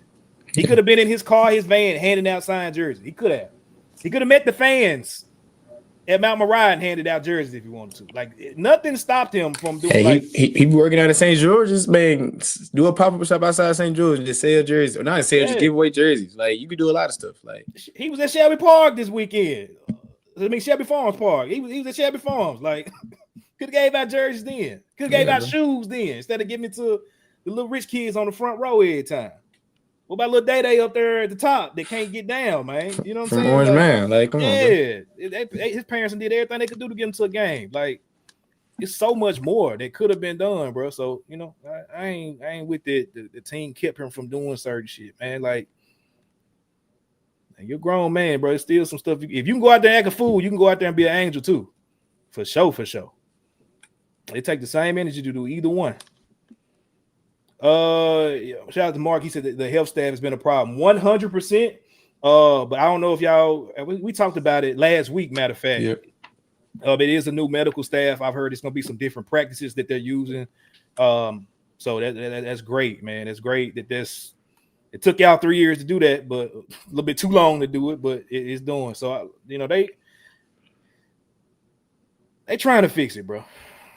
They trying to fix it. I give them that. They are. They trying to fix it, man. Twitter's stupid right now. You want to transition to Boozer real quick, man? I'm trying, bro. I'm trying. We probably need to. The one said he rather had me running point guard. Shit. I'll run PG. Not so y'all can talk crazy about my ass. I'm cool. I'm good. But yeah, man, of course, last Tuesday, Cameron Boozer was the number 3 overall pick by the Memphis Grizzlies. As we leave a new era, leave the old era, a new era with Cam Boozer is about to commence. He is slated to play in Summer League in the Salt Lake and Las Vegas Summer League next week. So, Chris, of course, you couldn't be at the draft show because, number one, happy belated birthday to your wife. It was your wife's birthday. So, of course, you couldn't be there. Y'all know pretty much my feelings on if y'all watched the live stream. What was your thoughts on Cam Boozer? And obviously, do you think he got to change number? He's changed his number for 27-12, not being there. Ja Morant is gone. Shit, I sure want to see it. I don't know if he gonna do it tomorrow because that shit. That'd be grimy here today. Say, hey y'all, that'd be some bad PR, bro. I don't know if Jared said on the live. He said he'll probably do it just something just really low key. So don't even announce. He just take the warm up off and it's number 12 on it. Yeah. Y'all just slow down bound on the 27. I know he said it was mama's number, but let's just slow down because he could have easily got that number 5 like his dad, but he gave or Richie. 1 like he did in high school. Like, well, he gotta get that up off of Scotty, but I forgot Scotty does roll 1. That's right. Yeah.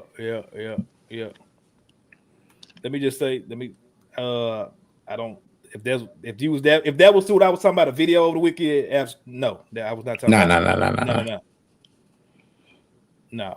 3 the hallway. What's up, dog? He said Melo to Jokic. Oh yeah, that would be kind of crazy. I could foresee that happening. Melo to Jokic. What do you mean? Like the 15 when Melo left, they gave to Jokic. Yeah, don't buy no Boozer jerseys yet, y'all, because that shit is finna change 100%. I feel it. Boozer gonna say, hey, I love you, mom. I know you hooped. I mean, you did play volleyball in college. Yeah. But y'all just live. Let me get this to it real quick, and I'll do I'll do something for my USA jersey. My USA jersey will be 27. You know what I'm saying? Yeah. You waited till to get the NBA to do that? Like, you could do that shit in church league, AAU, high school. Like, no, bro. But let me get David back to Roddy it, is crazy. David Roddy is insane. David Roddy is OD. But yeah, bro. In regards to the draft, we talked about it on here. You know what I'm saying? Leading up to it, like we was thinking, it was some possibilities that maybe DP was gonna fall to us, Darren Peterson at number 3. It was all this talk about the medicals and how he dealt with the season. As we come to find out, every single year, bro, it's just a bunch of smoke being blown up into the draft, really to get us talking about it, to get us hyped up for it. At the end of the day, it never made sense for a dude that talented, which I would even say probably is the most talented dude in the draft, to drop the 3 or 4. If they do, then great. Would have ran to the podium to take them, but you know what I'm saying? Just being realistic, I don't think that was ever in play. Cam Boozer, from some of the conversations that came out after the draft, it seemed like he almost knew he was going to be here. The family is happy to be here. I've seen videos where Carlos, or even heard a story where Carlos is like amped. He's on Threads asking people for recommendations to go play golf, eat. Like they are embracing the city very, very quick. And for somebody that's had careers in other spaces, he's been a millionaire, so they could literally live wherever they want. I think they've been living in Florida, maybe. I may be wrong on Florida. To see them embracing the city like that already, it shit feels good, bro. It really does. To go back to y'all saying no superstar, no player want to be here. And yes, he got drafted here, but he could be a dick if he wanted to. Their family is having a good time already, bro, and we're gonna really rock with them, I believe. I would love to see, Carlos Boozer front row just like we saw T. I ain't mad at that. So I think the fit is there. You're gonna put the ball in his hands. The offense is made for a guy like that. It looks like he slimmed down a little bit, so he's kind of in between that college and high school weight, which I think is gonna be great for him because he can get a little bit more. He just needs a little bit more quickness, which I think, on ball and defending guys, I think that weight dropping will help him in that regard. I'm just excited, bro. Like I can talk about the reasons that he fits on the basketball court. I can talk about the reason of why he's going to be a great dude to root for, you know what I'm saying, with the city. He definitely fits that DNA. Again, like I said, everything regarding Memphis ain't got to be ignorant. It ain't got to be ratchet. Sometimes we can be about our business. And, I really think that he's going to be a great person. If he's not the main guy, he's going to be a guy that literally, man, John Dope just threw me off. I'm sorry. Like, stop, bro. Stop. Don't play with me. Don't play with me like that. Stop, bro. Don't play with me like that. Stop. Man, Stop. you finna make me mad. Oh, man. The biggest F you to us if that happened. Anyway. That would be crazy, man. That would be OD crazy. Oh, thank you, bro. Don't come in and do me like that, y'all, though. Golly, man. That would have messed me up. Yeah, bro. I'm excited for everything dealing with Cam Boozer. I think him, Sid Coward, and Zach Edey is three guys that you want to make sure that you invest in. You put the right players around them, the right pieces around them. Give them all opportunities to develop. I think you could, really do some good things in this offense if you got the other two pieces really solid in it. That's really all I got, bro. Like I'm ready to see this man hoop in summer league. I ain't got nothing else, bro. Like, what's your thoughts on Cam? I can't really say too much that ain't been said already. Yeah, I'm with you. We've been both on the Cam Boozer train for a while, ever since, of course, we got the number 3 overall pick. The more I watch film, the more when I see his interviews, it seems like you said, a guy that wants to be in Memphis. And the only concern I have with Boozer, and I was talking about this to one of my friends before we got on the show yesterday, is I don't know if he's a 1A. I feel like he's a damn good 1B, and I hope I'm wrong that he is a 1A.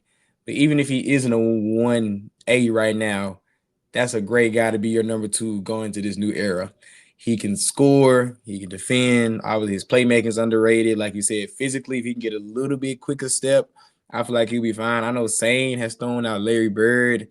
I could kind of see that. I feel like he's a hybrid of like Cade, Larry, and Paulo. Like all those guys mixed into one.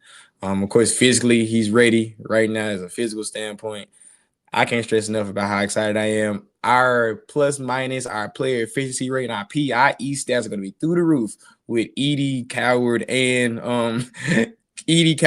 Boozer, like 3 of the most powerful impact players in the league all on one team. Oh my gosh, we just made just efficient guys to death. I know guys hate efficiency and analytics, but guys, our analytics going to be through the roof. So yeah, I'm loving the fit. Of course, Boozer and Coward were supposed to play each other at Duke, so it seems like it's destined that they're gonna be playing together in Memphis. And I feel like Carlos Boozer is just happy that one of his old teammates is gonna be now his son's teammate. I just feel like they're happy about that Taj Gibson and Cam Boozer be on the same team. I bet Cam be telling Taj, hey, make sure my young fella not doing no stupid stuff. Yeah, if he do some stupid, if he say some stupid shit in the locker room, you better call me and tell me what the hell going on. So yeah, all of that, I'm excited for all that. So the other picks in the draft, if you want to talk about that, I was not the happiest about, but of course I was, over the moon about us getting Cam Boozer. Yep. And I definitely agree with you on this point. Wayno, he said, I'm not crowning anyone as the next guy for the Grizz. Let the cream rise to the top in the game, make the decision. I 100% agree with you because I think the biggest mistake we made was crowning Dez and Jaren as those guys. Ja was going to, it's nothing you could stop with him. He was literally like a supernova. But the other two guys, of course, they put up good stats, good numbers here and there. but I think we definitely put them in those categories too quick. And so I 100% agree with you right there. But yeah, let's talk about the next guy that we did pick up, which is Karim Lopez. The Grizz was set to draft at 16. They actually ended up moving back to 17 with the OKC Thunder, and then moved again to 21. I remember I was watching the live stream because I just got home with the family, and I'm sitting there, and I'm like, Bennett Sturts? Nah, that ain't it, bro. That's not it. And I heard, again, I've heard he had a great workout with the Grizzlies, so it made sense from that regard when the pick got, announced, but I was like, nah, that's not what I want at 16. Hell no. And so what ended up happening from there, they trade back. I think, who was the pick at 17? OKC. But who'd they take? They took Ibeka Okori. Another guy that was linked to the Grizzlies. I'm like, damn, we got him? I don't like that at 17 either. Especially with the guy that was left on the board. So then Shams ugly ass finally clears his tweet up saying that basically we got 2 second rounds to move back, and then we got announced to move back again for 3 with Detroit to 21. So I'm like, I bet Kleiman cooking something. I don't know what he cooking, but he cooking something. And so I'm seeing the guys get picked. And the 2 guys that was on my list at this point was Cameron Carr and LeBaron Fallon. I was like, you come away with one of them, I'm happy as hell with Cam Boozer. Because I remember, I know we still got 32. Man, they announced Karim Lopez. I was not mad at all. I just wasn't excited. And the crazy part about it is, if they would have called Karim Lopez's name at 16 for us, I would have been fine. But I think when you move back 5 spots, you get 5 picks, second round picks, but still, you get those 5 picks, and you still got guys that are like super talented. They fit the city, they fit the offense and what we're trying to do.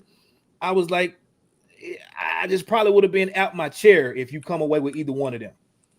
And so that was kind of where, like I said, I wasn't frustrated, I wasn't mad, I just wasn't over the moon excited. A week removed from it now, ball up top, goddamn it. Like I ain't mad at it, you know what I'm saying? But we still got to figure out who's gonna be the starting 3. And if he comes out and solidifies himself as that guy, great. If Gigi does it, great. But the big thing is we got size, we got toughness, we got guys that can do a little bit of everything with the ball now.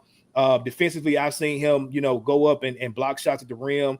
He's not super quick, but he still has athleticism to him. And, just from, again, a team that's trying to rebuild or even build up on the fan base that we have, you bringing in the first guy that's ever been taken in the first round as a Mexican-born player. And we know Memphis has a really solid Mexican population. I think that's great too. You know what I'm saying? And so I'm excited for him. I'm excited to see what he's going to do in Summer League for sure. I think he's going to be a little bit more of a project than the Cam Boozer. I don't know how much he'll be ready day one.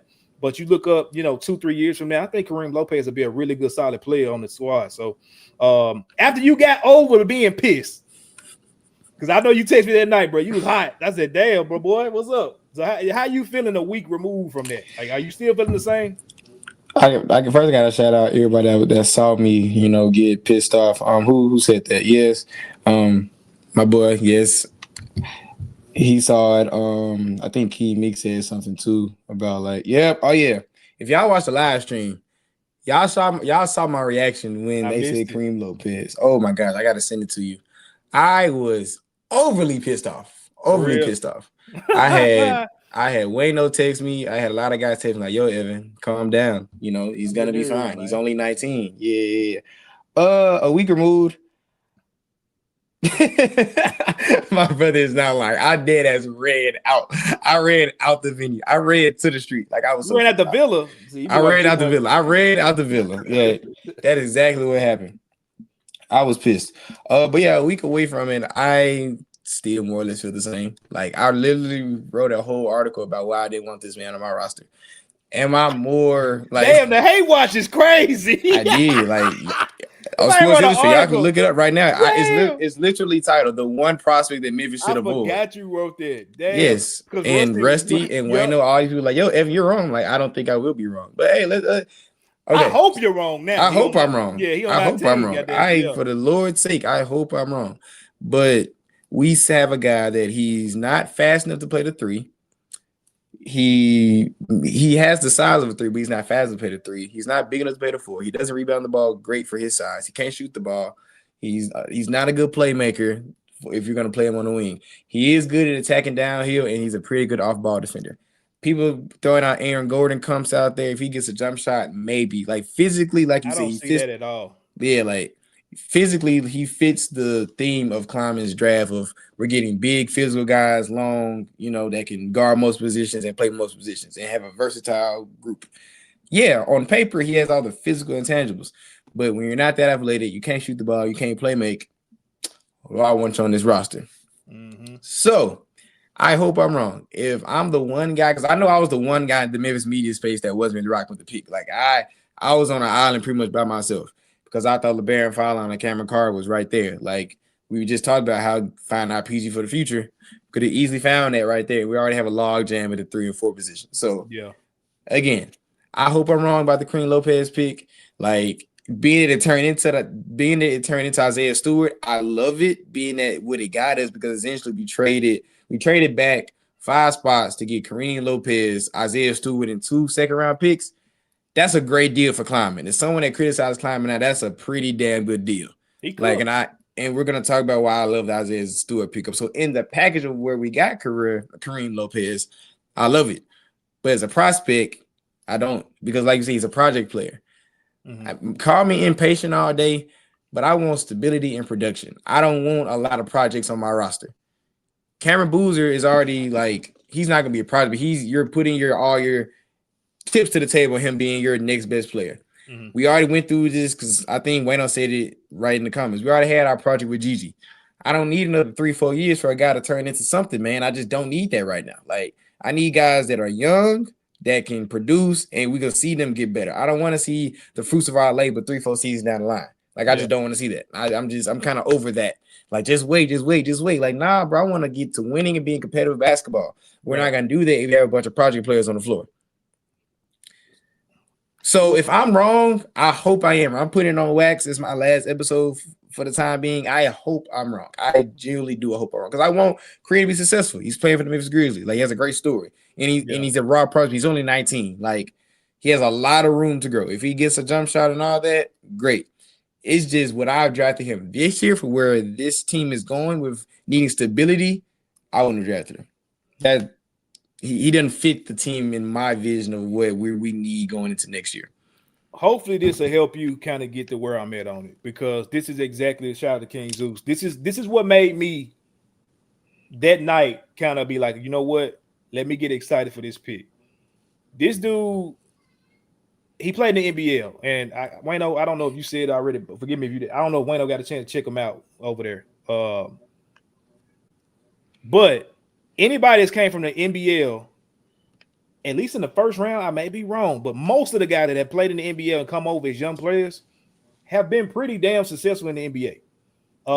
And I'm talking about just that one specifically. That's not even talking about guys that have played in other professional leagues, like in Europe and stuff like that. If we talking about a Denny or we talking about a Luka, those type of guys, just versatile, what I'm saying, guys with size that can do a little bit of everything. I'm not saying Kareem is going to be Luka by no means, but what I'm saying is when you look at the guys that came in the league from the NBL, like a Josh Giddey or LaMelo Ball, there's a couple other ones that's leaving my brain right now. Alex Sarr, like I looked up these guys and I'm like, damn, like most of these guys turned out, if they ain't, up to superstar level, I'm talking about like high level or, guys that can come in and contribute to winning. And so for me, when I look back at that and what his game style looks like, again, he may not be the starting 3, and he damn sure ain't gonna start at the 4 over Cam Boozer, but could it be a guy that we look up in year 2, where he's contributing in a playoff series? I think you really could see that. Could he be somebody like Carter Bryant, his rookie year, where like he came in with all these different tools that we thought we were gonna see, but Carter Bryant basically like killed his whole game to go out there and just be an impact defender. Yep, what I'm saying? Could we see that from Karim Lopez? I don't know. So he has a lot of things there that I could see 2 different paths, maybe even 3 paths with him.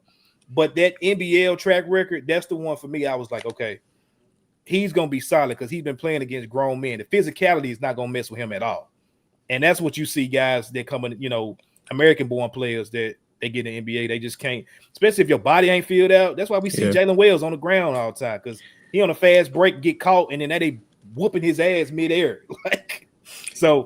And I'm liking that people are disagreeing with me, because like, again, if y'all just saying something I'm not, then please educate me. Like, because I'm a man that says I would like to be wrong. I see a lot of people saying like again, I love that he's physical going downhill. But we have guys on this roster that do that. Like, my thing is, when I'm grading prospects, is what is he great at? What is he great at or elite at that he can transfer to a team on an NBA level? When people just throw out going downhill, that doesn't really move me, because we have a guy named G.G. Jackson that can do that. We have guys on the Cedric Howard can do that. Like, we have guys on this roster that are great at doing it. So if that's the one skill that people are telling me that he's great or elite at, that doesn't move me, because we have other guys who do that on the roster. Like, you can look at guys, the top 10 to 15 people, they have an elite skill. Basketball, you have to be a master of a skill to survive in this league. You can't be a jack of all trades. Like, if you're gonna be a jack of all trades, you got to be elite at a lot of freaking things. And I don't think he's elite at anything.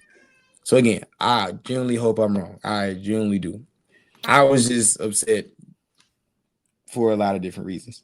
You may or may not be wrong, Evan, but this person right here is 100% wrong. I'm just gonna say that. And I'm 100% wrong. Like, not even 99%. Like, no, 110% wrong, actually. But yeah. David Owens, appreciate you, my guy. Appreciate you tapping in, man. We're gonna be here always, bro. We appreciate your support for the show. For sure. I'll text you, David. I'll text you, David. Yeah. Somebody is on the Grizz account, and I got a feeling it's Rusty. I don't know why, but I got a feeling it's Rusty. It's either Rusty. Oh no, Ja Morant is in the Grizzlies anymore. The franchise moved to Nashville. Yeah, if y'all think that, obviously he trolling, but yeah, anybody that thinks that, I'm just gonna pray for you tonight. I'm gonna pray for you. Yeah, man, it's a lot of comments, man. A lot of comments. I'm just think it's funny that everybody describing of what I did when I ran out. Black need to DJ. Maybe Black need to DJ. Go back. My fault. I was next to Evan. I was dying. They said I was heated. You know, they said Ed thought I became my only child. How fast I ran out of there. King Miss Evans like me got bad grades and you always stole your mom car. Man, out of there. And like the Ryder Boy trial. What's the dude name? Forrest Gump. That's how they run, Forrest, run. Like, yeah, I was out of there. But again, yeah, if he shows me something in Summer League, I would change my tune, and y'all would see me writing about it. Like, I would definitely change my tune. It just something, at least when I'm grading prospects, it's two things I think about: what jumps off the page, like eye test wise, and what piece are you gonna play to a championship puzzle. I just don't see that yet, but I hope I'm wrong. They said Ja off the official page. It's a wrap, man. Ja been off a lot of shit, man. I was down there. They ain't post that man in a while. I went to the Dick's Sporting Goods on Winchester about 5 months ago. They had Ja jerseys in that hole at that time. Half off. And I'm talking about the Stitch jersey, not the swing man junks. Yeah. We talking about the Stitch junks. They had them in there half off. I said, damn, it's over. They had the Edie junks front center, full price. I was like, God, this messed up. Marcus Woods, bro, appreciate you tapping in, man. We here every Monday at 5, sometimes 5:30, just depends. But work on my Monday schedule is terrible. I try to be here at 5 on time every Monday. But yeah, man, definitely tap in with us a little more if you can, brother. Appreciate you. Oh yeah, Bueno, I'm not quitting on him. No, because I want him to be successful. Let me state that out there. Just because I don't think he's going to be a great email, but don't mean I want him to fail. No. I want him to be successful because he plays for the Grizzlies. Like, I'm going to be the biggest Karim Lopez fan if he turns out to be great for us. Shit, that's me and Walter Clayton. Yeah, in fact, like, yeah. I hope he cold. I hope he cold. Like, okay, I'm not going to address that comment. It's not happening. Yeah, I'm not addressing that comment. I will, but not them. Sorry. Just for this person and anybody else. It was a video that was posted today. Mayor Paul Young with former city mayor Willie Harrington. They sat down. They were in the FedEx Forum in the team store where the Grizzlies sell all their stuff. They were having a conversation about Willie Harrington bringing the Grizzlies to the team to the city, years ago. And I'm just letting y'all know, if they're doing that, that means that the lease is probably very, very close to being done, which means the Grizzlies will be locked in with the FedEx Forum and the city of Memphis at least. I think they said at multiple decades, so that's at least 20 years. Yep. So no, we ain't getting moved nowhere. Not Nashville, not Cashville, not Vegas, not nowhere. So yeah, we good. Is one more comment you had? You want to pop up real quick? My bad. Nah, I think I lost. I think one of my homeboys, Evan, is on it. He said now Evan. I think. I saw that. Yeah. His name is Evan too. Oh yeah, my boy Evan Burton. Yeah, if you want to put another comment, my boy, about what you're commenting me on, then please. But yeah, that's my boy Evan. But yeah, man. Like I hope I'm wrong. I genuinely hope I'm wrong. The lease is done. It's a full PR rollout. Yeah. Shout out whoever's on the BCM page right now on Twitter. That might be Kenny. I don't know. Maybe Kenny or Rusty. One of y'all. Rusty, Shout out. Name yourself, man. Name yourself. Cite your source. I'm just search. Don't be an Evan Sidery ass dude. But yeah, we just talked about Karim Lopez. Now we're gonna talk about the last pick. We got Richie Saunders out of BYU, 6'5" sharpshooter. Unlike the Karim Lopez pick, I was very much for the Richie Saunders pick. Initially, I want us to go big. I wanted us to get Vassar out of North Carolina. But I didn't know we was going to get Isaiah Stewart. So when we got Isaiah Stewart, I was like, okay, we're good. We got Isaiah Stewart. But obviously, Richie Saunders was a sharpshooter for BYU. He was a career 38% three-point shooter. His junior, he shot 43% from three. But he's also crafty. He can get to the rim. He's an underrated playmaker. But obviously, he's not going to play this year, probably until if he plays this year, because he tore his ACL in February. So I was for the pick. I did some more research on Richie because I had to write about him. And I think he's going to be a good value pick. If he spends a lot of his time in South Haven for the first year, I won't be mad. But I like Richie Saunders. I feel like he can have a role on this team going forward. And he may make it hard for guys like Cam Spencer to have a future on this team, because if he's shooting as good as Cam or better than Cam, and he gets more defensively and he can attack the rim better, what are the guys? What's the role for guys like Cam Boozer? I mean, not Cam. No, not Cam Boozer. Not Cam Boozer. Cam Spencer. Cam Spencer. Cam Spencer. I love Cam Boozer. I know what you meant. Yeah. They're clipping like, this guy thinks Richie Saunders going to take. No. They're going to get your ass out of here, Evan. Yeah, facts. Hey, on my way out. Shit. To keep me while I'm down type shit. Right. But yeah, what was your thoughts on us getting Richie Saunders at 32? What was I doing? What were you doing, Chris? What was I doing? That was Wednesday. I think I was doing home. No, I was still working. And so I wasn't even tuned into the draft like that, but I had it on my phone. I saw Richie Saunders to BYU come up. I'm like, hold on, that's the dude that got injured. Why would we get him at 32? Then I said, okay, well, he's probably going to be rehabbing all year. That makes sense. We don't have roster space. You don't got to put him on the two-way. You can just basically stash him, bring him in next year. I said, I bet. Makes sense. Smart move. Smart move. Now, I wanted Isaiah Evans out of Duke. Me too. But I understand the roster crunch we in. That's another wing that you add into the pot. I got it. You don't want to double. You don't want to triple down on youth again, goddamn it, because we're gonna have his head on the pike if he did. So I got it. So when I went back, every time that I watched BYU, I'm gonna be honest, I was literally locked in on AJ. I didn't really pay attention to nobody, especially when he got hurt. But going back to actually watch his highlights, I said this is a guy that we can use. I don't got to hear him in front of a microphone no more.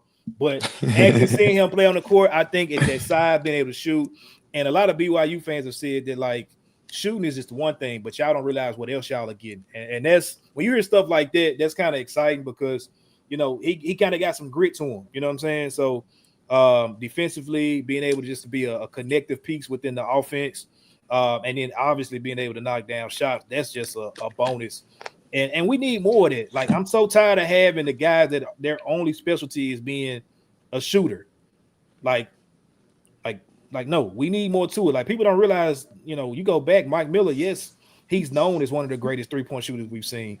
But Mike Miller actually won Rookie of the Year. Like, Mike Miller had game. Like, he scored that much. Yeah, he wasn't just a shooter. You don't give a shooter, the guy that's just a shooter, Rookie of the Year trophy. So, he had game for sure.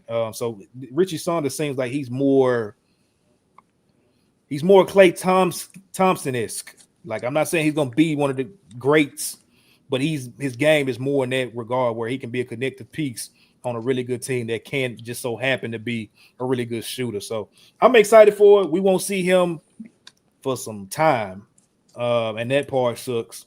but I understand why, the business of why they went that route versus going a guy that you got to get a roster spot, you got to get a contract to this season. So I ain't mad at it. Climbing is on a run right now. We'll see what comes of it, but right now it's really a good start to the offseason, which leads us to the last roster move that's happened over the last week, which is the Grizzlies acquiring Isaiah Stewart from the Detroit Pistons. This is when I think this was the same night of the draft. I said, damn, Climbing is cooking, bro. To get 3 picks from Detroit and send them hoes right back to their ass to get Isaiah Stewart. Hats off. A guy, again, we talked about at the top of the show that we should have gotten on this team a long time ago, fits the DNA of the city. Tough. Just a guy that we need, bro. And we need to address that backup center position. I know that was one of the things that we were kind of upset about the Grizzlies not landing Tariq Reed or, man, salute to the Spurs, bro. I don't think Jaden Quainix may not play a minute this year. That man was at the press conference with some booty pop shorts on and a leg sleeve at the same time. It was the nastiest fit I've ever seen. Like, you could at least took the leg sleeve off for the press conference, but anyway. Or just wear some khaki pants, just have a leg sleeve. Or cover it up. Exactly. Yeah, cover it up, yeah. It's like you wanted attention with this shit. But anyway, to get the Wemby stopper, quote unquote, what people were saying in this draft, behind Wemby now, or next to Wemby, even if it's a red shirt season, and Tariq Reed back to back, I said, damn, bro. Damn, they just that's tough. So yeah, we needed to definitely address our backup center situation, whether it was through free agency, trades, or the draft. I don't think you can get a better backup center than Isaiah Stewart right now. I don't know where you would get him from. But just as far as culturally in that locker room, on the court, in a basically what's looking to be, I would say probably going back to a bruising front line with the Grizzlies, which is what we had some of our best success with.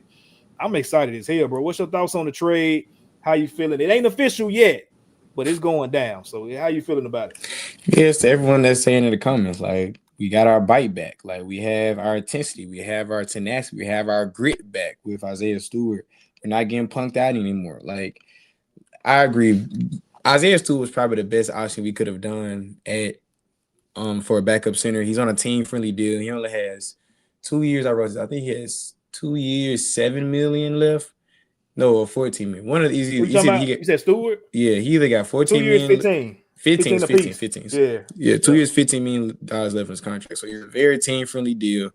He gives us everything. He gives similar, and of course, he's not the same player as Edie, but defensively and rebounding, he gives a similar impact to Edie on the floor. So our non-Edie minutes were terrible last year, and his rookie year as well. Mm-hmm. So having a guy that can give that similar impact, we know Islo's round robin rotations is going to have Edie playing heavy minutes, especially coming off an injury. So you can plug someone in that can give that same impact is great.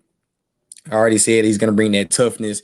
I can't say John Morant, if Cameron Boozer gets clipped out the air, knock on wood, we know Isaiah too gonna be somebody's ass to make that happen. Hey, somebody clip Cam out the air, but that's a strong muff. That's a strong dude. It is a strong dude. Maybe Isaiah Stewart size dude to go clip Cam out there. Yeah, but yeah, like, I just love we have a guy that isn't afraid to get a tech for the sake of his team now, or for his coach, or things of that nature. Like, and people talk about how he gonna get 6 fouls. He only averaged 2 fouls a game last year, so he stayed on the floor. He's able to protect the rim, rebound well, and still stay on the floor. His career high rebound was, I think, like right over 8. Of course, last year's rebound numbers did with Jalen Duren, but that's to be expected. But when he was one of the main guys starting, he was getting 8 rebounds a game. So if he can give us, right. he gave them 10 and 6 last year, or 10 and 5 last year. If we can get 9 and 7, or 11 and 6, or 11 and 7, like, I'll be cool with that. And he fits Tomas Islo's offense. We need a big that can pass in, steal, rebound, and roll well. Like, he does everything well for a Tomas Islo offense. So this is outside of Campbell's. This is my most excited acquisition we've gotten through this whole offseason so far. And I know Zach Kleiman is not done. So I love Isaiah Stewart. I cannot wait to see him in a Grizzly uniform, and I can't wait to see his first squabble. I know the form gonna go stupid when he get in his first fight or first squabble. As long as he don't get suspended, don't throw no real punches. We don't need you. What was that video? He ran from the bench. I think they were playing the Hornets. I think he ran from the bench. Yep. Y'all suspended said, why y'all bring me to Detroit if y'all ain't think I was gonna do this? Yeah, like what? Like, what? It's Detroit basketball. I'm gonna fight somebody. Yeah. So hopefully you don't do that. But I do love the energy. I love the effort. I love the energy. Shit. The first time he do that. First time We might put it, man. We gonna put it after this soft ass era we just had. Man, he might get his jersey retired that night. Shit. First year, bro. Actually, you know what? Get up there. Whole retirement for Isaiah Stewart. So yeah, man, I love the pick. I love the pickup. I can't stress enough about how good this pickup is, and we're really going towards. And I give Kleiman credit. Like, again, we shadow him a lot, but he's going for toughness. He's going for length. He's going for strength. Like, he's being very deliberate on the messages. We're gonna beat your ass every night. Like, when you fly into Memphis, this ain't gonna be a cakewalk. We may lose the game, but you're gonna be sore walking out of Memphis. And that's something that we lost through the grit and grind there. Like, I feel like part of the reason why people shit on Memphis now in the hotel and all that, because when they come to Memphis, it's soft. Like, it's sweet when they come here. And that's even when John was good. Watch your mouth, LeBron. Yeah, he come for LeBron first. One of my mentors said he don't think LeBron gonna play in Memphis ever again because Isaiah Stewart here now. I'm like, that'd be kind of funny. Yeah, because you're gonna get booed, you're gonna get egged on the way out, and you're gonna get fired on. Like, so yeah, you never know. But yeah, man, I love Isaiah Stewart. As long as he can give me 70 games and don't get suspended too much, I'll be happy. Just to do what you do, bro. If Draymond come to town, because one of the things that I lost faith in Tripp, I lost confidence in Tripp when Sanji got clipped out there and Draymond just punked Jerry and said, "Shut up, no, shut up." Man, Isaiah Stewart will kill Draymond. You know how you just popped your lips and said, "That's what Jaren did." Yeah. Like, bro, are you serious? Like, bro, a grown man tell another grown man to shut up is crazy. And you doing it, like, nah, bro, we can't do that. So, Beef Stew is going to be great for Memphis, and I can't wait to see him find somebody, for sure. I'm trying to find how many games he's played. You talked about getting quite a few of them. I'm trying to see what if my computer, godly, that's why I do most of my research on my phone. This Mac going to make me throw this up. Wait, we're trying to look up. Phone would have been headed out. Trying to see how many games on average that Isaiah Stewart has played for the last couple of seasons. I got you. See the phone work. Yeah. I got you right. I got that boy in blue now. That's what I'm talking about. It's been all right. So last year he did 58. The year before that, 72. 2023, 46. Year before that, he did 50. So the lowest amount he's played is 46 games. That was 3 seasons ago now. Sorry. So I'll take that. You can give me about 55, 60 a year. I ain't mad at that. And in 2024, 2025, he played 72 games. So maybe this last year he just had a bad look. Last year was one of his worst injury years, like when it comes to just playing games. This is his third lowest injury year in his career. So he has a 72 and a 71 game season on his record. So I would take that. Give me 60 games. I'll be more than happy with Isaiah Stewart. And he's also underrated three-point shooter. He don't shoot a lot of three-pointers, but he can knock down one or two. I don't need him shooting a lot, but he'll knock down one and here and there. You know, I don't Eastler. That don't mean put him in the corner on some Brandon Clark stuff. RPBT. Don't do that. But you know, I feel like he does. Oh God, Marcus.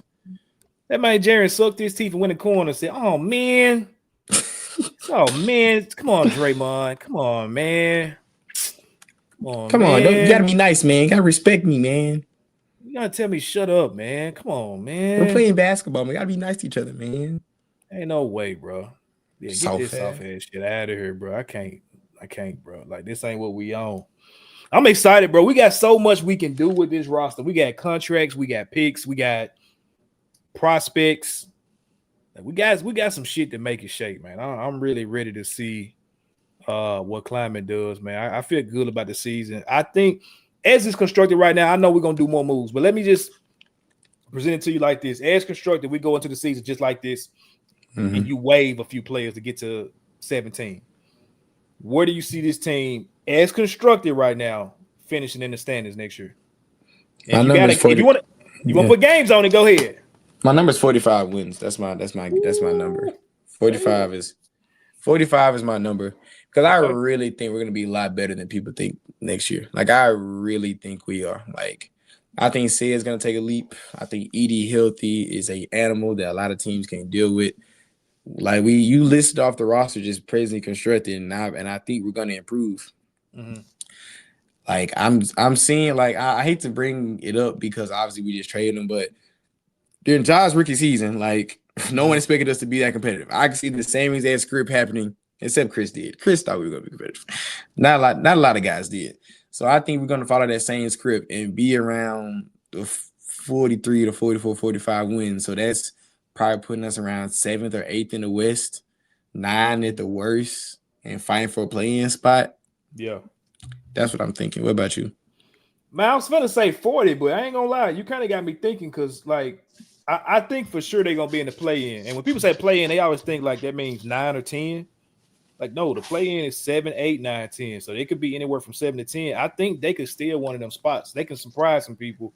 And the good thing about it is, like, let's say they are a 10 or 9, you still have a chance of getting a really good draft pick being at that spot. So it's like, yes, you got the chance to get into the playoffs and compete, but you also have a chance of getting a really good pick at the same time because those odds are flattened now. It's no incentive to win. So I think if they're in that spot, is good.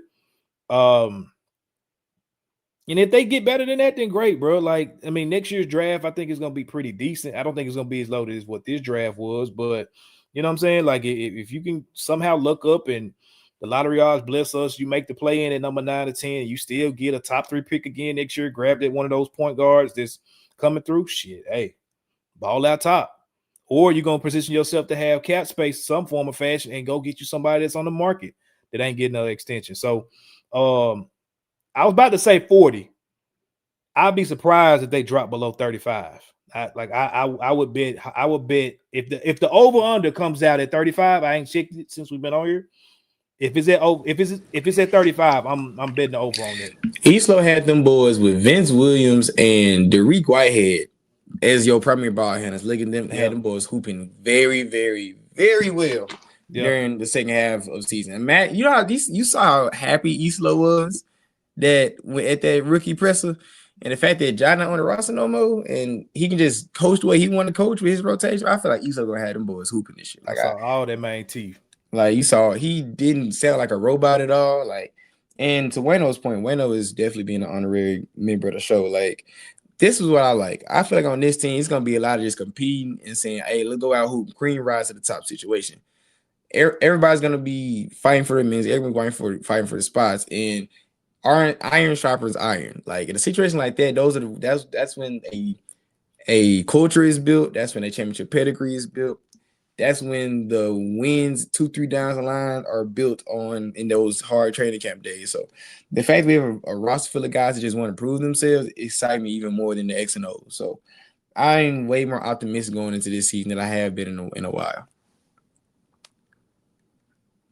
You muted, dog. Rookie mistake. Yeah, man. Yeah, I'm excited, bro. I think we got some solid pieces. Like I said, we got time to really move some stuff around. KCP's 21 million. You got Santi's, I think, 17 million this year. If you want to move Jeremy Grant for somebody else, pack him with some picks and Santi or one of these young ball handlers or something like that. We got ways we can go, man. So let's see what Kleiman does. It was a couple of moves around the NBA. If you want to touch on them, I know we had the LaMelo to Minnesota. We had the Miles Bridges to Phoenix. Giannis, he went to Miami. We still waiting to see what Jaylen Brown's gonna do. If you got any thoughts on any of those moves, we can get up out of here after that. I think the LaMelo move is good for Minnesota. The big thing that was their kryptonite in the playoffs, and Anthony Edwards kept dealing with double teams, and he didn't have another guy that could create his own shot consistently. Yeah, they had AO to some move, but they didn't expect him to play like that, especially during the second round. But then when they got to the second round, it was kind of cooked. But yeah, I like that move. I think LaMelo is best as a 1B, so now he's going to be a size someone that can go get a bucket just as much as him. So I think that's going to be a very, very dynamic duo. Mm-hmm. I'm kind of concerned about their front line, but they can find guys in free agency. They're gonna make more moves to bolster the front line. If they don't bolster the front line, I can see Anthony Edwards getting even more frustrated because what made Minnesota so good last year is they could cue from the inside and out with Julius Randle when he decided to play well because he was very inconsistent throughout the year. Mm-hmm. And, of course, Rudy Gobert played the best basketball of his life in the playoffs against Jokic. So if you're gonna expect that, I don't think Minnesota will be as bad as people think, being off like they just traded their whole front court away. And they just got 2 YNs in the backcourt. So it's like those folks just gonna want to hoop and just want to play for each other. So I'm liking that move. The Miles Bridges to Phoenix. I feel like Phoenix is in basketball purgatory right now. They're too bad to be a contender. They're too good to be a lottery team. But like you said, with the new the new lottery odds, it really doesn't matter. But that doesn't really move me as much. Like I feel like Phoenix needs a lot of help. And I feel like getting off of Devin Booker may be the first team to go to that full rebuild because I don't see them winning anything anytime soon, especially how stacked the Western Conference is. So I like them. I like the LaMelo move, but the Miles Bridges move doesn't move me as much. I don't think there's anything else happened. I think that's it. Those are the main moves. I know we had heard maybe Jada Houston didn't happen, obviously. So I wonder what they decide to try to do at point guard. Ask me, would I be mad if how much he make if we brought in a Fred VanVleet using a trade exception? I won't be mad. I don't even know how much he made. Let's see how much Fred made. He makes $25 million on expiring. Yeah, we can make that work. Definitely make that work. You bring it. Oh my God, bro! You bring in Fred VanVleet and put him with the grit that we got out there, bro. That might be. Oh God. Okay. I'll take that any day. Yeah, man. Yeah, man. We got some moves to shake. We got some fat to cut and trim, but we got some moves to make, man. I'm excited as hell about this season now. We done, man. We've been on here an hour and 50, man. It's been a lot of viewership, obviously for good reason, with the job news today. So if y'all like what you heard, if you didn't like what you heard, either way, if you want to come back next week, we'll be here at 5 o'clock on Mondays. But one of us will not be here next week, and it's a sad day because of that. I told y'all when we first popped off the job stuff, we kind of have made peace with that like months ago. So my wife asked me, she said, "You all right?" I was like, "Yeah, bro. Like I was pissed off about this shit like 5 months ago. I'm cool now. Like I've just been waiting on it to happen." But this is different. Today is Evan's last show. As y'all know, we announced about 2-3 weeks ago that he has accepted a job with ABC 24. His start date is next week, so he will not be with us moving forward. So I'll say how I feel about it. I want to give the floor to you just to kind of give a farewell. Do not cry, or I'm gonna slap you through this computer. But not for real, man. Just kind of let us know how you're feeling, and like I said, I'll save my thoughts for for after as we close it out.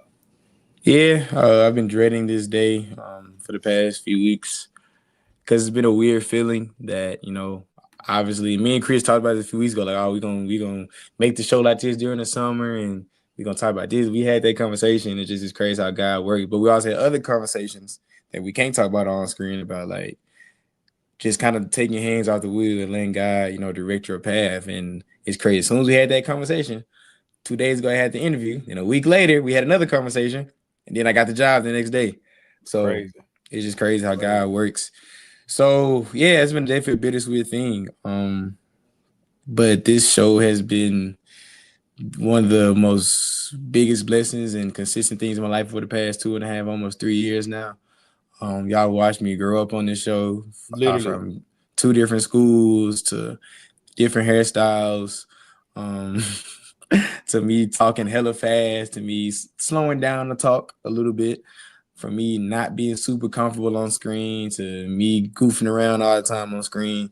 Yeah, I've ever been y'all debt for like just putting up with me for the past few years and just watching me grow and all that. Y'all, the supporters, Chris, like it was fuck it, I'm gonna say it. I went through a very, very hard thing at the beginning of this year in January. I was in a long-term relationship and it didn't work out for reasons I will not get into on the show. But it was bad. Like it was bad. I was in a very, very, very dark place. And this show kept me going because it was kind of crazy. The week that Chris came back was the week that it happened. Like the same week. Like the same exact week. It was the same exact week. So doing this show every week, talking to my brother right here, it kept me going for a long time throughout that semester. Like, yeah, y'all know I graduated and I ran track, and like I didn't mention that. Like on the show, I couldn't finish my track career because I picked up an injury during a very opportune time of the season, and I couldn't finish my track career on my own terms because I couldn't finish, I couldn't run. So going through the breakup, some family stuff, to the injury, like this was the one thing that kept me going every week because I was like, I don't want to let Chris down, I don't want to let the fans down. And y'all just pouring into me like every week. We was talking about whatever, like even when the team was bad, like y'all don't understand how much that really meant to me. Just I feel like I had a family. Like, of course I love my family and all that, but I feel like I had a family outside my family I could talk to every week and just like be myself around and just kind of forget about all the other BS that was going on in my life at the time. So for it to be able to now being able to having to walk away from is definitely a weird feeling.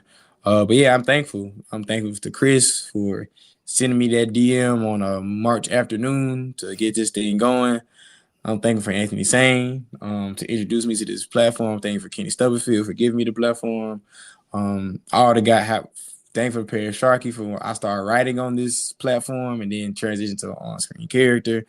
Thankful for Jerry Davison for being my co-host for those few months when Chris wasn't there. Shout out JD. Shout out JD for real. Me and JD have gotten a lot closer over the past few weeks because of that. Or just ever since then. Yeah, man. Like I just thank you. You know, like just it's hard to put into words. Like saying like I have a show on one of the biggest platforms in Memphis, Tennessee has been one of the biggest honors that I've said I've had in my young career. Yeah, man. Like it's hard. Like it's hard, but I'm thankful. Like I am so thankful. And I told this to Chris last week. I said at the draft show off air, this will not be long. This will not be long. I'm going to figure something out, whether it's next year or 6 months or 2 years.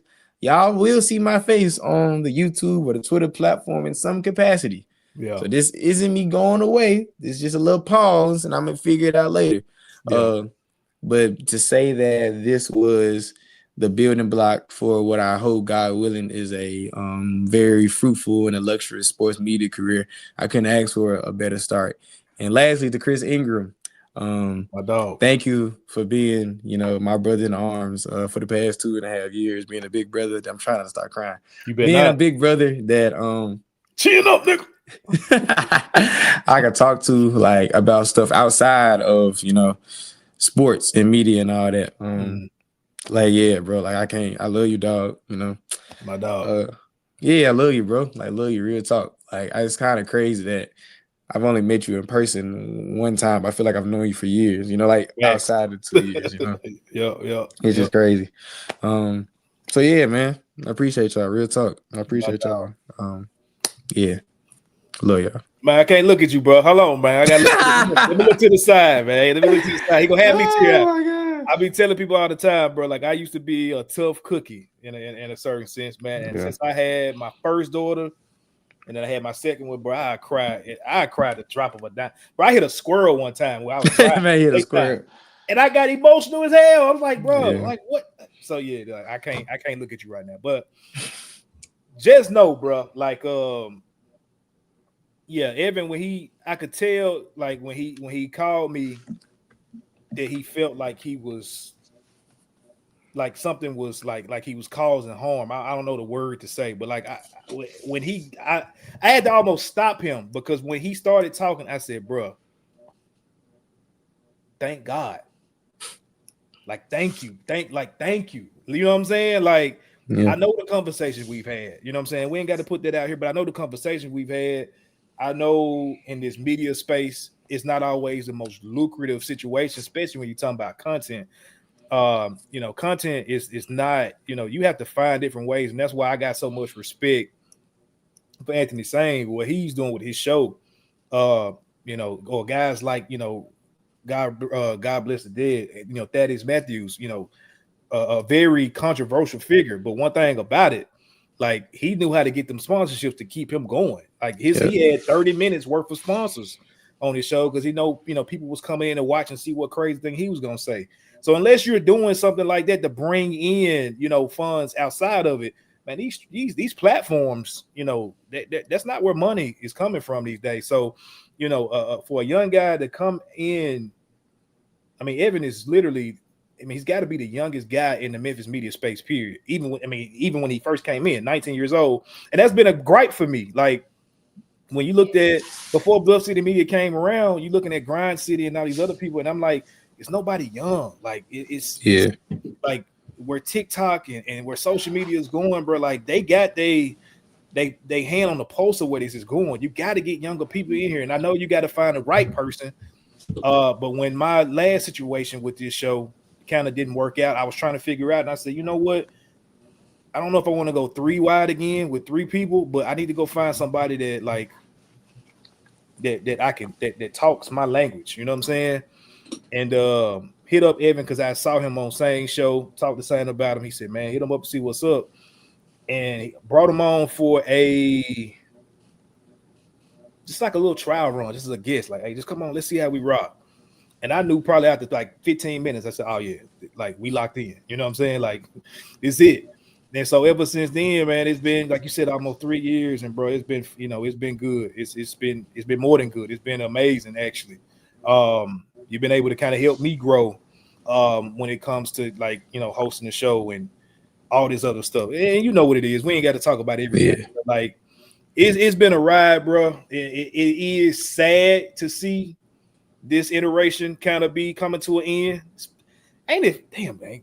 Shit just works crazy. The Grizz next gen is on the same day that this is kind of pivoting, but it just works out that way, bro. God got a really funny sense of humor, and Evan, for y'all that don't know, Evan even for a hot second was like contemplating on the phone, like, man, I don't know if I want to take it because this and that. I said, bro, I will cuss you out. Matter of fact, I will shut this show down. You can come on this show by yourself if you want. But I won't be here if you don't take that job, because it's like it's everything that literally you were praying for, that you were putting yourself in position, putting in the work for. And when you finally let your hand off the wheel, this is me just kind of talking to everybody else's wheel, bro. When you feel like stuff is going down, I had my testimony when I came back after a few months, on the show. When you feel like everything is like at a point to where it's not like it can't get no worse, trust me, it can. But you got to take your hands off that wheel and give it over to him, bro. And it blows my mind how literally after we had that conversation, you did that and you called me the next day. And I was just like, this is insane. But that's how it happens, bro. It happened for me. I know it. So, you know what I'm saying? Like, I'm proud for you. I mean, I'm proud of you. I'm happy for you. I'm ecstatic to see what you finna do, ABC 24. They getting a guy, man. They getting a guy that I know is gonna come in and work. And all I would say, bro, is just pay it forward. That would be my only advice to you today. Is just make sure as you move forward, pay it forward. Like where you were at 18, 19, and you just getting started. You know what I'm saying? So like it may be time before you can pay it forward, but pay that shit forward, because it's gonna be somebody else that's looking at you as the guy that like, damn, I came up looking at Evan. Evan showed me that shit was possible, and I'm doing media, or I'm doing journalism or whatever because I saw Evan at 19 start. I saw Evan at 21 working with ABC 24. So like, just always, you know what I'm saying, look at the people coming up behind you, bro. Reach out where you can, help where you can. I'm just grateful to be a part of the story. You know what I'm saying? I don't know where you're finna take this, but wherever you do, I'm just grateful to be attached to the beginning, bro. So like, that's all I got, man. Because if I keep talking, then I'm gonna get teary-eyed, and I'm gonna be pissed off. Then I'm gonna probably punch my computer. Because why am I doing? I said I wasn't gonna cry. This nigga got me freaking crying, man. Yeah. So make sure again, y'all follow Evan on Twitter, follow him wherever he is, Instagram. Y'all tap in with him. Stay connected. You already know what it is, man. We gonna probably talk more now because see, we can get on here once a week and chop it up, catch it up about life, and then we'd be good sometimes. But like now, I think it's gonna be even more because it's like, well, shit, we don't have this, so I got to tap in even more. But what's going on? How the family, how this, how that. But it's the beginning, bro. Like the first it's halftime. of the year. That first half was what it was. It's time to really, up the score this second half, and I think you about to do that, man. So, yeah, bro, I'm gonna shut up because, like I said, the more I talk, I'll start whatever, and I don't want to do that. But congratulations, my dog. Couldn't happen to a better person, and just keep it up, dog. Just keep it up, keep shining, keep grinding. We'll see your ass at some point. I don't know. Like said, facts. Like, it won't be long. It won't be long. Black Ninja DJ said, "This is not a goodbye. We'll see you. I'll catch you later." I don't know how this next phase is gonna look, but I can assure y'all, just how me and Chris did every week, trying to be the best damn show on this YouTube, on this network. How we try to come with that killer mentality every freaking week. I'm bringing that same mentality to ABC 24. I work my ass off. They got a dog. I know this is not a sports team, but I'm looking at it like that. They got a dog, and y'all. I said it when I graduated. Like, y'all gonna feel me in this sports media space, and I meant that. Like, so this is just the next phase. Again, I just gotta thank all of y'all. Like, all the comments have been there since day one. Like Wayno, like Black Ninja DJ. Like, it's hard to talk about like all the people, like my boy Nick, like going to shooter. Like, I'm just trying to think of guys and people that I've met in person. David Owens, like Owens, yeah. Like y'all like the fact that we had to connect with y'all, like y'all make my heart full. Like, y'all really don't understand. Like, y'all make my heart full just about that type of stuff. Cause I feel like in this, especially for men and black men, like we don't have a lot of spaces we can be ourselves, you know. Yeah. We don't have a lot of space we can be authentically ourselves and voice our grievances or things that we like or dislike and all that. And in fact, y'all awarded me a platform that I could do that like every week for the past like 2.5 years. Like, I can't stress enough how thankful I am for y'all to tune in, because I know sometimes I might get off the rails. I may be talking about wrestling or anime or whatever, but y'all still tune in and y'all came back the next week. Yeah. And y'all sorry for who I was. And more than anything, like, forget all the views, forget all the like subscribers, like all the followers. That's what means more to me, that y'all just like saw me for me. You know what I'm saying? I could just be myself on this media space. I'm gonna try to continue that the best way I can. You know, I'm going to continue that because I want to bring to whatever platform I'm on. I want to bring the authentic Evan Hayes. You know, and I feel like y'all have seen the authentic Evan Hayes for the past 2.5 years. So yeah, man, like, I love y'all. Like, real talk. Like, I can't say that enough. How thankful. Love you too, dog. Man, your facts, bro. Like, love you too, man. So yeah, I will be. I know Chris. I'm not gonna spoil who it is, but I know Chris has a very, very, very fire co-host coming in next week. So do me a favor, and when he comes on, give him the same love, respect, admiration, like all that y'all gave me. Like, cause the dude that Chris got coming up next, like he got some fire. Like, he got some fire coming. We're a very smart dude, very intelligent man in the sports space and basketball space. So just because I'm not on the show, that don't mean not watch the show. Don't be like Ja fans, like, since they've been going, we ain't gonna leave. Nah, bro, like, keep tapping in with Bluffin, with everybody on the Bluff City Media Network, because I promise you, like, they are building something amazing. They are building something amazing, and I love that I am a part of something that's gonna be an empire one day, and I truly believe that. So I'm gonna continue to be watching. I'm gonna continue to be supporting. I'm being y'all ass if the views start them like, nah, y'all Negroes tripping, bro. Like, make sure you in the comments, man. Yeah, be in the comments, bro. I'm be in the comments too. I'm like, dang, I don't see some of y'all. I may be in y'all mentions, you know what I'm saying? Yeah. But in all seriousness, like, please give Chris and his new cause all the respect and all that they deserve, because they're great at what they do. I say it all the time. I got the best. I wish we could do it more, because I got the best damn co-host in this motherfucker. I'm saying, I don't curse a lot, but fuck it. Like, yeah, it's my last show. What the fuck y'all gonna do me now? 5 on my day off? I got the best motherfucking co-host in this motherfucker. And I'm saying that Chris Ingram, he's good at a lot of things, but he's great at this podcast and shit. Appreciate it, man. So that's all I got. Man, next Monday gonna feel weird.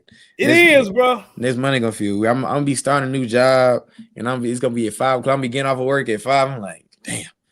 I should be at the crib right now, getting my soul set up. Yeah, we've already been for 2 hours, and I've been around for the past 8 minutes. So, yeah, I'm gonna let y'all rock out. But yeah, I got him. That's a tear. I got him, folks. I got him, folks. Didn't, bro. No, you yes, didn't. I did. Bro, yes, I did. You see any water in his eye, bro? Yeah, I think I got him, y'all. Instant replay that. Bro. Nah. I'll let you have it. I'll let you feel like that. But nah, bro. Nah. Yeah. My dog. Nah, bro. Salute to you. Thank you. And shit, just make us proud, bro. That's all I got. Yeah, facts. Make us all proud, man. Make these last 3 years count. Go in there, whoop ass, kick ass. And if they don't open the door, kick that motherfucker down on your way in, bro. That's all I gotta say. So yeah, ABC 24. Y'all keep tapping in with your boy. Just continue support. Yes, sir. Well, man, like we always say, again, if it's your first time, if you were just here for the job stuff, we appreciate you. But man, come back next week. Tap in with us. We keep the laughs. We gonna joke, but we're gonna also be honest. We're gonna keep it real with you. That's gonna keep it. We're gonna still do that. This is no bluffing show. We can't come on here capping. Can't come on here making up bullshit and being biased. We're gonna call it right down the middle of how it is. Give y'all the facts as much as we know, and kind of give you our opinions either way from there. But man, come back. You know, whether you agree or not, that's okay. As long as we respectful, man. We love it over here. We'll be back next week. But this week, man, like we always say, this week, do something that makes you feel good, that makes you happy, that put a smile on your face. Because at the end of the day, man, that's all it is about. Life is short. We didn't talk about Chris Johnson. Now you want to talk about something that made me cry? That made me damn near cry this morning. But it's just more examples every single week that just makes you understand how precious and short life is. And if you can just focus on what is, you know, even if it's that one thing per week, bro, make sure that you put that forward, which is yourself. And so other than that, we'll be back next week. And as we always say, you got to give me one. Got to give me one before you get up out of here. Go Grizz, man. Yes, sir. We out. Thank you for listening to this episode of the No Bluffing Podcast. If you enjoyed this episode, like and subscribe to Bluff City Media's YouTube page. For comprehensive coverage of all things Memphis sports, head over to www.bluffcitymedia.co and find out how you can become an insider. We will see you back here next week.